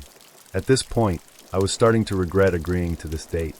His negativity was draining, and I couldn't help but feel like I was dragging him along on an outing he'd suggested. But the real chaos struck when we got to the statue itself. As we made our way toward the entrance, Chris suddenly stopped and groaned. "Ugh, this line is insane. Do we really have to do this?" "Well, yeah," I said, gesturing to the line. "That's kind of how it works." "God, this is such a tourist trap," he muttered. "I don't get why people even care about this thing. It's just a big statue."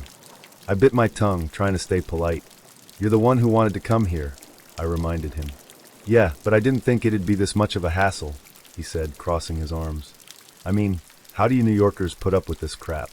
At that point, I was done. I'd already paid for his ticket, endured his endless complaints, and now he was acting like I'd dragged him here against his will. I took a deep breath and said, "Look, if you don't want to be here, we can leave. But maybe next time, don't suggest something you're not actually interested in." He looked at me surprised. "Whoa, no need to get snippy. I just think this whole thing is overrated." "Right?" I said, my voice dripping with sarcasm. "Because complaining about everything is such a great way to spend a date." He rolled his eyes. "You're kind of intense, you know that?" That was it. That was the moment I realized there was no saving this disaster of a date. Without another word, I turned and walked back toward the ferry. I didn't care if I had to wait in line or sit through another boat ride. I just needed to get away from him. Chris followed me, still trying to defend himself. "Come on, don't be like that. I was just being honest." "Yeah, well, maybe work on your timing," I shot back. "And maybe bring your wallet next time." By the time we got back to Battery Park, I was practically sprinting toward the subway. Chris called after me saying, "So I'll text you later?" I didn't even turn around. I just waved vaguely over my shoulder and disappeared into the station. Needless to say, I never heard from him again, and thank God for that. So a friend of mine, one of those friends who you think has good intentions but actually might just secretly hate you, decides to set me up on a blind date. "Oh, you'll love him," she says. "He's my nephew. He's a great guy, super chill." Now, I should have known better. The words blind date alone should have sent me running for the hills. But for some reason, I figured, what's the worst that could happen? Let me just say, I was a fool. A naive, trusting fool. It all started with a phone call. He calls me, which, okay, fine, that's normal. But the reason for the call, that's where things start to go south. "Hey, so my car got stolen," he says, as casually as if he were telling me the weather forecast. "You're gonna have to pick me up." Now, I don't know about you, but if I'm meeting someone for the very first time, I'm maybe trying to make a good impression. Not start things off by making them my unpaid Uber driver. But against my better judgment, I agree to pick him up. I tell myself, cars get stolen. It's not his fault. Maybe he's having a rough time. Spoiler alert, this was the beginning of me making way too many excuses for this guy. So I drive over to his place, and when he comes out, I'm not exactly blown away. He's wearing a wrinkled button-down that looks like it came out of someone's laundry pile, and jeans that might have been alive longer than I have.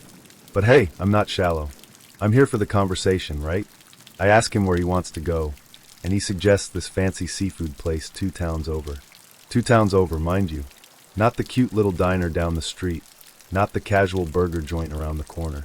No, we're talking a full-on seafood extravaganza, the kind of place where lobster is listed as market price, and you have to take out a small loan just to order an appetizer. But whatever, I'm trying to be optimistic. On the way there, I realize I need to stop for gas. I pull into a station, hop out, and start pumping. When I get back into the car, something feels off. I go to turn on the radio, and that's when I notice all of my presets. Every single one has been changed. I just kind of sit there for a second, staring at the screen, trying to process what I'm seeing. "Oh yeah," he says, laughing. "Your music taste is a little funny, huh? So I changed them for you." He changed my radio presets without asking, without even mentioning it, like I'm some kind of musical charity case in need of his intervention. At this point, I should have turned the car around and dropped him off back at his place, but no. I decided to soldier on, because apparently I have the self-respect of a wet paper towel. We finally get to the restaurant, and things somehow manage to get worse. As soon as we sit down, he pulls out his phone and starts scrolling. Not a quick glance, not a "let me check this really fast, sorry about that." No, this man is full-on absorbed in whatever nonsense is happening on his screen. Meanwhile, I'm sitting there, staring at the menu, wondering if it's possible to eat my weight in shrimp cocktail just to get through the night. When the waiter comes over, he doesn't even look at the menu. "I'll have the double lobster special," he says, like he's a Rockefeller and not someone whose car allegedly got stolen. I order something small, mostly because I'm too annoyed to enjoy food, and I figure I'll grab something on the way home after I drop this clown off. If only I'd known how much worse things were about to get. At some point during the meal, he gets a phone call, and instead of ignoring it, like any decent human being would do while on a date, he answers it. I'm sitting there, dumbfounded, while he chats away like I'm not even there. And then, just when I think it can't get any worse, he says this. "Yeah, she's alright. I'd give her about a 6 out of 10. Haven't seen her from behind real good yet, though." I don't know if I've ever been so close to committing a crime. I wanted to flip the table, throw my drink in his face, and walk out, but instead, I just sat there frozen, trying to process what I'd just heard. Was this real life? Was I being punked? Where were the cameras? The bill comes, and I'm already planning my escape when he hits me with, "Oh man, I forgot my wallet." Of course he did. Of course. Because why wouldn't he? At this point, I'm so angry, I can barely see straight. I pay the bill, because what else am I supposed to do? And sign the credit card slip with a hand that's visibly shaking. I'm not sure if it's from rage or humiliation, or some unholy combination of the two. On the drive back, I'm dead silent. I don't trust myself to speak, because I know that if I open my mouth, it's all going to come pouring out, and I'll say something that'll make the situation even worse. He, on the other hand, is completely unfazed. In fact, he has the audacity to ask me to drop him off at a bar instead of his house. "It'll be fun," he says, like we're best friends about to go on some grand adventure. I drop him off at the bar, but before he goes inside, he turns to me and says, "You should come in. It'll be a good time." I decline, obviously, but instead of taking the hint, he leans in and says, "Come on, there's this skank in there who just broke up with me, and I need to make out with someone in front of her so she'll get jealous." I don't even have words at this point. I just stare at him, blinking, like he's speaking a language I don't understand. Eventually he sighs, mutters something under his breath, and goes inside. I wait just long enough to make sure he's not coming back out, and then I floor it out of there like my life depends on it. You'd think that would be the end of the story, but no. A few months later, I get a friend request from him on Facebook. I stared at the notification for a good 5 minutes, debating whether to ignore it or accept it just so I could tell him off. In the end, I did neither. Instead, I deactivated my entire Facebook account. I figured it was easier to quit social media altogether than to risk any further interaction with this guy. So yeah, that's my worst date. The kind of experience that makes you question every decision you've ever made and every person who's ever told you, "Oh, you'll love him." To my friend who set this up, I'm still not sure if you were trying to sabotage my life or if you genuinely thought this would work out. But either way, I forgive you. Just never do this to me again. There are moments in life when the unexpected happens, when seemingly simple choices lead to nights you'll never forget, for better or worse. This is one of those stories, and it all began outside a small shop, just an ordinary day that turned into something far stranger. I was standing outside the shop, taking a smoke break, casually chatting with a few people who had gathered there. It was one of those moments where none of us knew each other, but fell into easy conversation, the kind where laughter and shared jokes make you feel like old friends, even if it's just for 10 minutes. That's when I noticed her. She was gorgeous. Her laughter was infectious. Her eyes had a spark, a kind of playful curiosity, and she had this confident way of speaking that made you feel like she was completely at ease. I couldn't help but watch her as we all stood around talking. She was holding a cigarette in one hand, gesturing animatedly with the other, and every now and then, she'd glance at me in that way that makes you wonder if she knows you're looking. At some point, the group began to thin out. People headed off to wherever they needed to be, and soon it was just me, her, and a lingering conversation that felt like it could keep going forever. We started talking one-on-one, and it turned out we had a lot in common. She had a sharp wit and a way of talking that made me want to keep the conversation going. So before we parted ways, I worked up the courage to ask for her number. To my surprise and relief, she gave it to me. Over the next week or so, we texted back and forth. Just casual banter that starts to build familiarity. I decided to take a chance and asked if she'd like to go out sometime. She agreed, but her answer came with a caveat. Her work schedule was chaotic, and she wasn't sure when she'd have free time. I told her no problem, we'd figure it out. Life gets busy, I get it. That same evening, after we'd been texting for a while, I ended up falling asleep earlier than usual. It had been a long day, and I was out cold. When I woke up, it was to the sound of my phone buzzing loudly on the nightstand. Groggy and confused, I glanced at the screen. It was her calling me. For a split second, I thought I was dreaming, but when I answered, I heard her voice on the other end, soft but slightly slurred. She'd been drinking. "Hey," she said, her tone playful. "You should come over." I checked the time. It was past 11 p.m. My first thought was, who asks someone to come over this late unless they want something? I debated it for a moment, but curiosity got the better of me. I threw on some clothes, grabbed a pair of athletic shorts to sleep in just in case, and headed out the door. Her place was about 15 minutes away, and when I arrived, she greeted me at the door with a big smile, a little unsteady on her feet. "Come on in," she said, and I could hear music playing faintly in the background. Her roommate, another girl, was there too, and the two of them had clearly been drinking for most of the evening. The living room was littered with empty bottles and half-empty glasses, and there was a sort of chaotic energy to the place, the kind of vibe you expect when people have been letting loose for hours. I joined them, and for the next hour or so we all drank and talked. Her roommate was nice, but eventually she excused herself and went back to her room, leaving just the two of us. We stayed in the living room a little longer, but I could tell she was starting to get tired. Her movements were slower, her eyelids heavy. After a while, she stood up, stretched, and said, "I'm gonna get ready for bed." That's when things took an unexpected turn. She walked over to her closet, opened it, and started pulling out some pajamas. Then, without hesitation or a second thought, she just stripped down, completely nude, right there in front of me. It wasn't like she was trying to be seductive or anything. It was so casual, like it didn't even occur to her that this might be a big deal to someone she'd only known for a week. I sat there, trying not to stare but also unable to look away, wondering what exactly I'd gotten myself into. She slipped into her pajamas and turned to me with a sleepy smile. "You can crash here if you want," she said, gesturing toward her bed. I nodded, grabbed the shorts I'd brought, and changed quickly while she wasn't looking. We climbed into bed, and for a moment, I thought maybe this was heading in the direction I'd assumed earlier. I tried to make a move, nothing too aggressive, just testing the waters, but she stopped me gently. "I just really want to sleep," she said, her voice soft and a little apologetic. I was confused, but I didn't push it. If sleep was all she wanted, then fine. Honestly, there's something kind of nice about just lying next to someone, sharing that quiet intimacy without any expectations. So I settled in, and we both tried to sleep. But sleep didn't come easily. She tossed and turned for hours, shifting restlessly beside me. Every time I started to drift off, she'd move again, waking me up. After a while, I sat up and asked, "Are you okay?"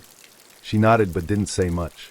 Instead, she sat up too, rubbing her head as if trying to shake off a headache.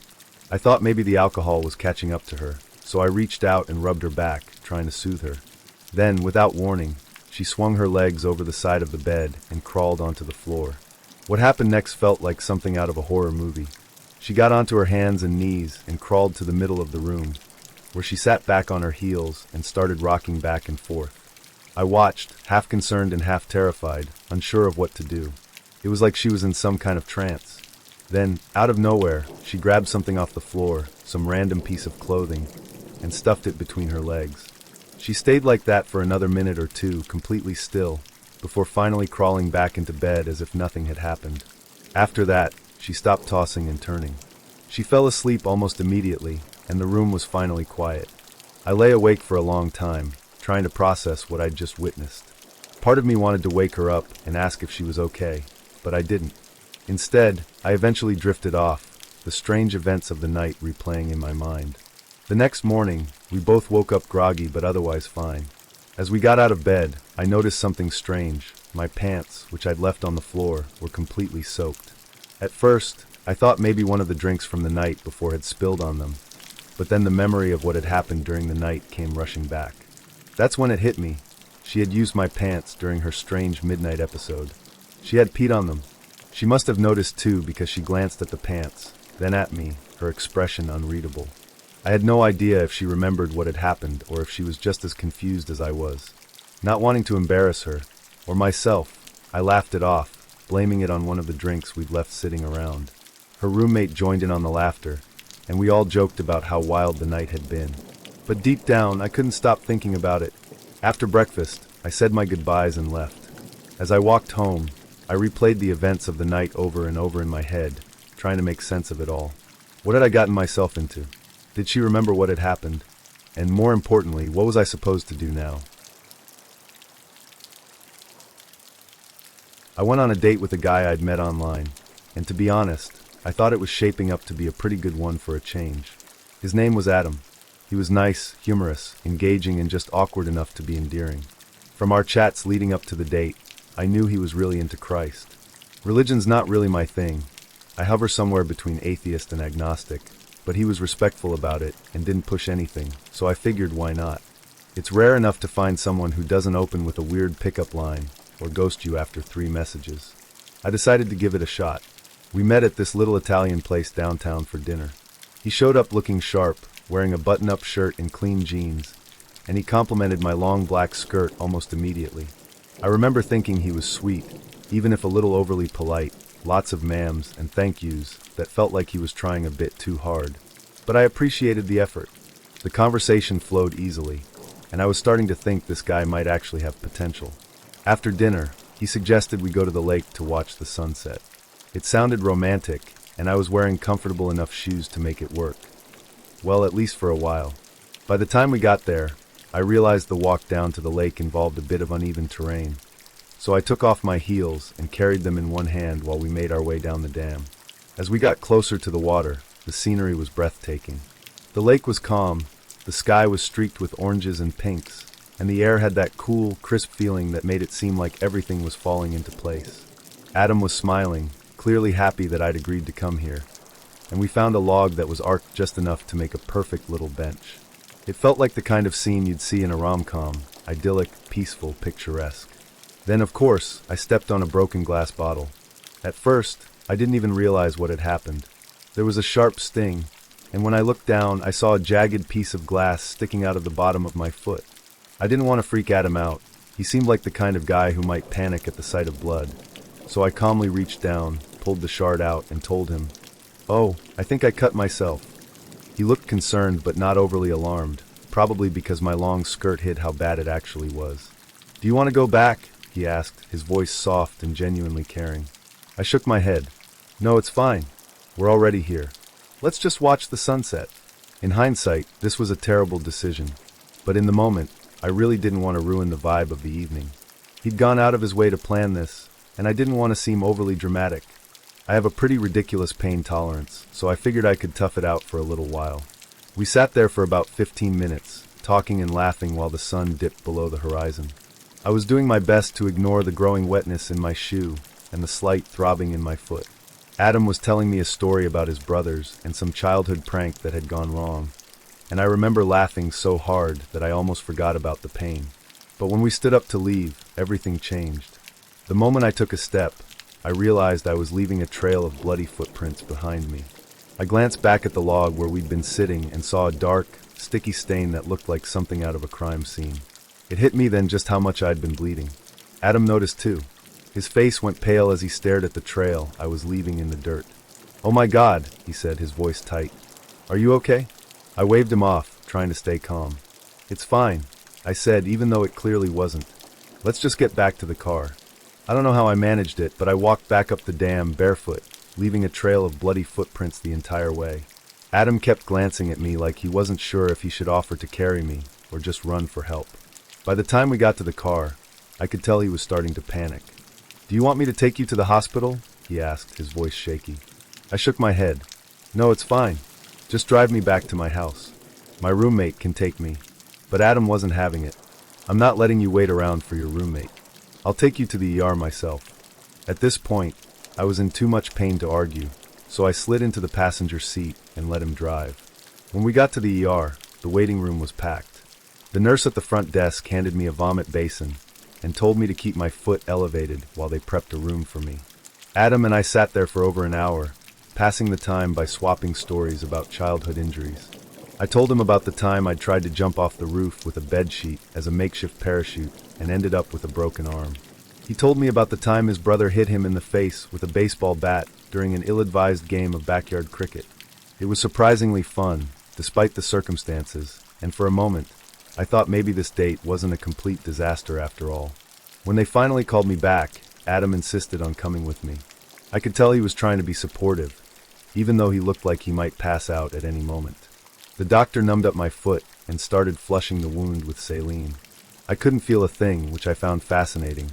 In my infinite wisdom, I decided to make a joke out of it. "Hey look," I said, wiggling my foot so the gaping wound moved like a puppet. Rawr. This was a terrible idea. As I moved my foot, blood started gushing out of the wound again, and Adam's face went from pale to ghostly white in an instant. He swayed on his feet, muttered something about being fine, and then promptly collapsed onto the floor. The nurse rushed over to help him while I sat there, torn between laughing and feeling terrible. Apparently, Adam had neglected to mention that he was hemophobic. He had a serious fear of blood, and my little joke had pushed him way past his limit. By the time he came to, I was stitched up and ready to go. He looked embarrassed, muttering apologies as we walked back to the car. I told him not to worry about it, but I could tell the entire experience had shaken him. He dropped me off at my house, said a quick goodnight, and drove away. I never heard from him again. I spent a year of my life wrapped up in thoughts of this girl, Emily. She worked at a bar near my place, and I can't even tell you how many nights I'd casually stop by with friends, pretending I just needed a drink, but really, I was just hoping to see her in her glory. She was funny, cute, intelligent, and had this playful way of flirting that made it impossible for me not to fall for her. I wasn't exactly subtle about my feelings. Over the course of a year, I asked her out multiple times, but every time she'd brush it off with something like, "Oh, I'm not looking for anything serious right now," or "Dating feels like too much pressure." And every time, I'd tell myself to let it go, to move on, but then she'd give me one of those smiles or make some flirty comment, and I'd be right back where I started, head over heels for someone who clearly wasn't interested in me the same way. Then one night, everything felt different. We had made plans to meet up after her shift, and even though it was late, well past midnight, I didn't care. I would have waited all night for her if I had to. We ended up at this little dive bar not far from her place, just the two of us. It was one of those nights where everything clicks. We were laughing, talking about everything and nothing, and for the first time, I felt like maybe, just maybe, she was starting to feel the same way about me. People kept coming up to us, saying things like, "You two make such a cute couple," or "How long have you been together?" She always laughed it off, but I couldn't help noticing the way she didn't correct them. When I walked her home that night, my heart was pounding. I didn't want the night to end, but I also didn't want to push my luck. So I said goodnight, gave her a quick hug, and texted her as soon as I got home. Do you want to go on a date with me next week? I spent the next few minutes staring at my phone, waiting for her to reply. When the little typing bubble finally popped up, I held my breath. Yes, smiley face. I couldn't believe it. After a year of chasing after her, she'd finally said yes. I felt this massive wave of relief, like everything I'd been hoping for was finally falling into place. I went to bed that night feeling like I was on top of the world. The day of the date, I was nervous but excited. I'd picked out a nice spot for dinner, somewhere casual but still special enough to make it clear that this wasn't just two friends hanging out. I spent way too long debating what to wear, pacing around my apartment, checking the time every 5 minutes. A few hours before we were supposed to meet, she texted me. Hey, I'm so sorry, but I just got called into work. They're short-staffed, and I really need the money. Rain check. My heart sank, but I told myself it wasn't a big deal. She was a student, and I knew how important it was for her to pick up shifts whenever she could. I texted back, telling her I understood and that it was no problem. But I didn't want to let the whole day go to waste, so I suggested we meet up for a drink before her shift. She agreed, and I told myself that even if it wasn't the full date I'd planned, it was still something. We met at a little bar near her work, the kind of place where the music's not too loud and you can actually have a conversation. She looked great, as always, and for a moment, I forgot about how disappointed I'd been earlier. I was trying to keep things light, joking around like I always did, and at one point, I said something like, "So, how are you going to make this up to me?" She tilted her head, confused. "Make what up to you?" "The date," I said, grinning. "How are you going to make up for canceling on me?" Her face went blank. "What date?" I stared at her, sure I must have misheard. "The date we were supposed to go on tonight," I said slowly, pulling out my phone and showing her our text exchange. She leaned over, squinting at the screen, and then laughed. "Oh, I thought you just meant, like, grabbing drinks sometime. I didn't realize you meant an actual date." Her words hit me like a punch to the gut. I couldn't believe what I was hearing. I'd literally asked her, "Do you want to go on a date with me?" There was no way to misinterpret that, no way to twist it into something casual. I felt my stomach drop. All the excitement, all the hope I'd been carrying around for the past week, just evaporated. She must have noticed the change in my expression because she tried to laugh it off, saying something about how she didn't mean to hurt my feelings. But by that point, I was already shutting down. I barely said another word for the rest of the time we were there. When it was time for her to head to work, I walked her to the bar where she worked, said a quick goodbye, and left. I didn't text her that night, or the next day, or the day after that. I couldn't. Every time I thought about her, I felt this wave of anger and embarrassment wash over me. Over the next few weeks, I tried to move on. I deleted our messages, unfollowed her on social media, and did everything I could to avoid running into her. It wasn't easy. She worked at a bar I used to go to all the time, and we had a lot of mutual friends. But I knew I couldn't keep putting myself in situations where I'd have to see her. Then, a few months later, she found a new way to twist the knife. A friend of mine was out at the bar where she worked, and apparently, she'd struck up a conversation with him. At some point, she casually mentioned that she was dating someone, a guy she'd been seeing for 3 months. When my friend told me, I didn't know whether to laugh or scream. 3 months? That meant she'd started dating this guy not long after our supposed date. Maybe even before. I couldn't believe it. After everything, after stringing me along for a year, flirting with me, letting me believe there was a chance, she'd moved on like it was nothing. And the worst part, she didn't even have the decency to tell me herself. She sent her regards through my friend, like some kind of throwaway comment. I'd spent so much time thinking about her, hoping for her, bending over backward to be the kind of guy she'd want. And for what? To be treated like I was nothing more than a backup plan? I haven't spoken to her since. I don't think I ever will. Some people just aren't worth the energy. 6 months ago, I started talking to this girl on an online dating site. Her name was Ashley. She seemed sweet. Our chats were good, better than good, really, really good. She seemed down to earth, funny in a quiet kind of way, and she didn't try too hard to impress me, which was refreshing. After a few weeks of chatting every night, swapping stories, and joking about how bad we both were at cooking, she suggested we soon meet up. Her idea? A movie date. Specifically, Resident Evil 3D. Now, if I had my way, I'd have gone for a beer at some dive bar, or maybe even sat down for coffee. Something low-key, where we could actually talk. But she was dead set on the movie. "I've been dying to see it," she said over text. So being the gentleman I am, I agreed. Turns out, she only lived a few blocks away from me, which I thought was kind of cool. I figured it would make the logistics easier, right? Wrong. When the day of our date rolled around, I pulled up to her house right on time. Normally, I would have gone up to the door, knocked like a normal person, but she'd asked me to text her when I was out front. She said something about not wanting to keep her parents awake. Fair enough, I thought. So I'm sitting there in my car, engine idling, waiting for her to come out. 5 minutes pass. Then 10. At this point, I'm starting to wonder if I'm being stood up, but just as I'm about to send another text, the front door opens. Ashley comes out, and so do 2 other people. I'm watching this unfold in slow motion, trying to process what I'm seeing. There's Ashley, looking cute in a casual sort of way, smiling nervously as she walks toward my car. But trailing behind her are 2 people who, well, let's just say they weren't what I was expecting. "This is my cousin Jessica and her boyfriend John," Ashley said as she climbed into the passenger seat. Her cousin was easily pushing 300 pounds, loud, and, to put it bluntly, ugly as sin. She had this raspy smoker's voice and hair that looked like it hadn't been washed in a week. Her boyfriend, John, wasn't much better. He looked like the walking embodiment of a scumbag Steve meme, complete with a backwards baseball cap and an oil-stained hoodie. "They're coming with us," Ashley said, like it was the most normal thing in the world. "Great. Just great." So now I'm driving to the theater with this odd trio in my car. Jessica and John are in the back seat, loudly discussing their favorite strains of weed and how much they love ripping doobies. I know this because the words doobie and stoned as hell came up at least a dozen times during the 15-minute ride.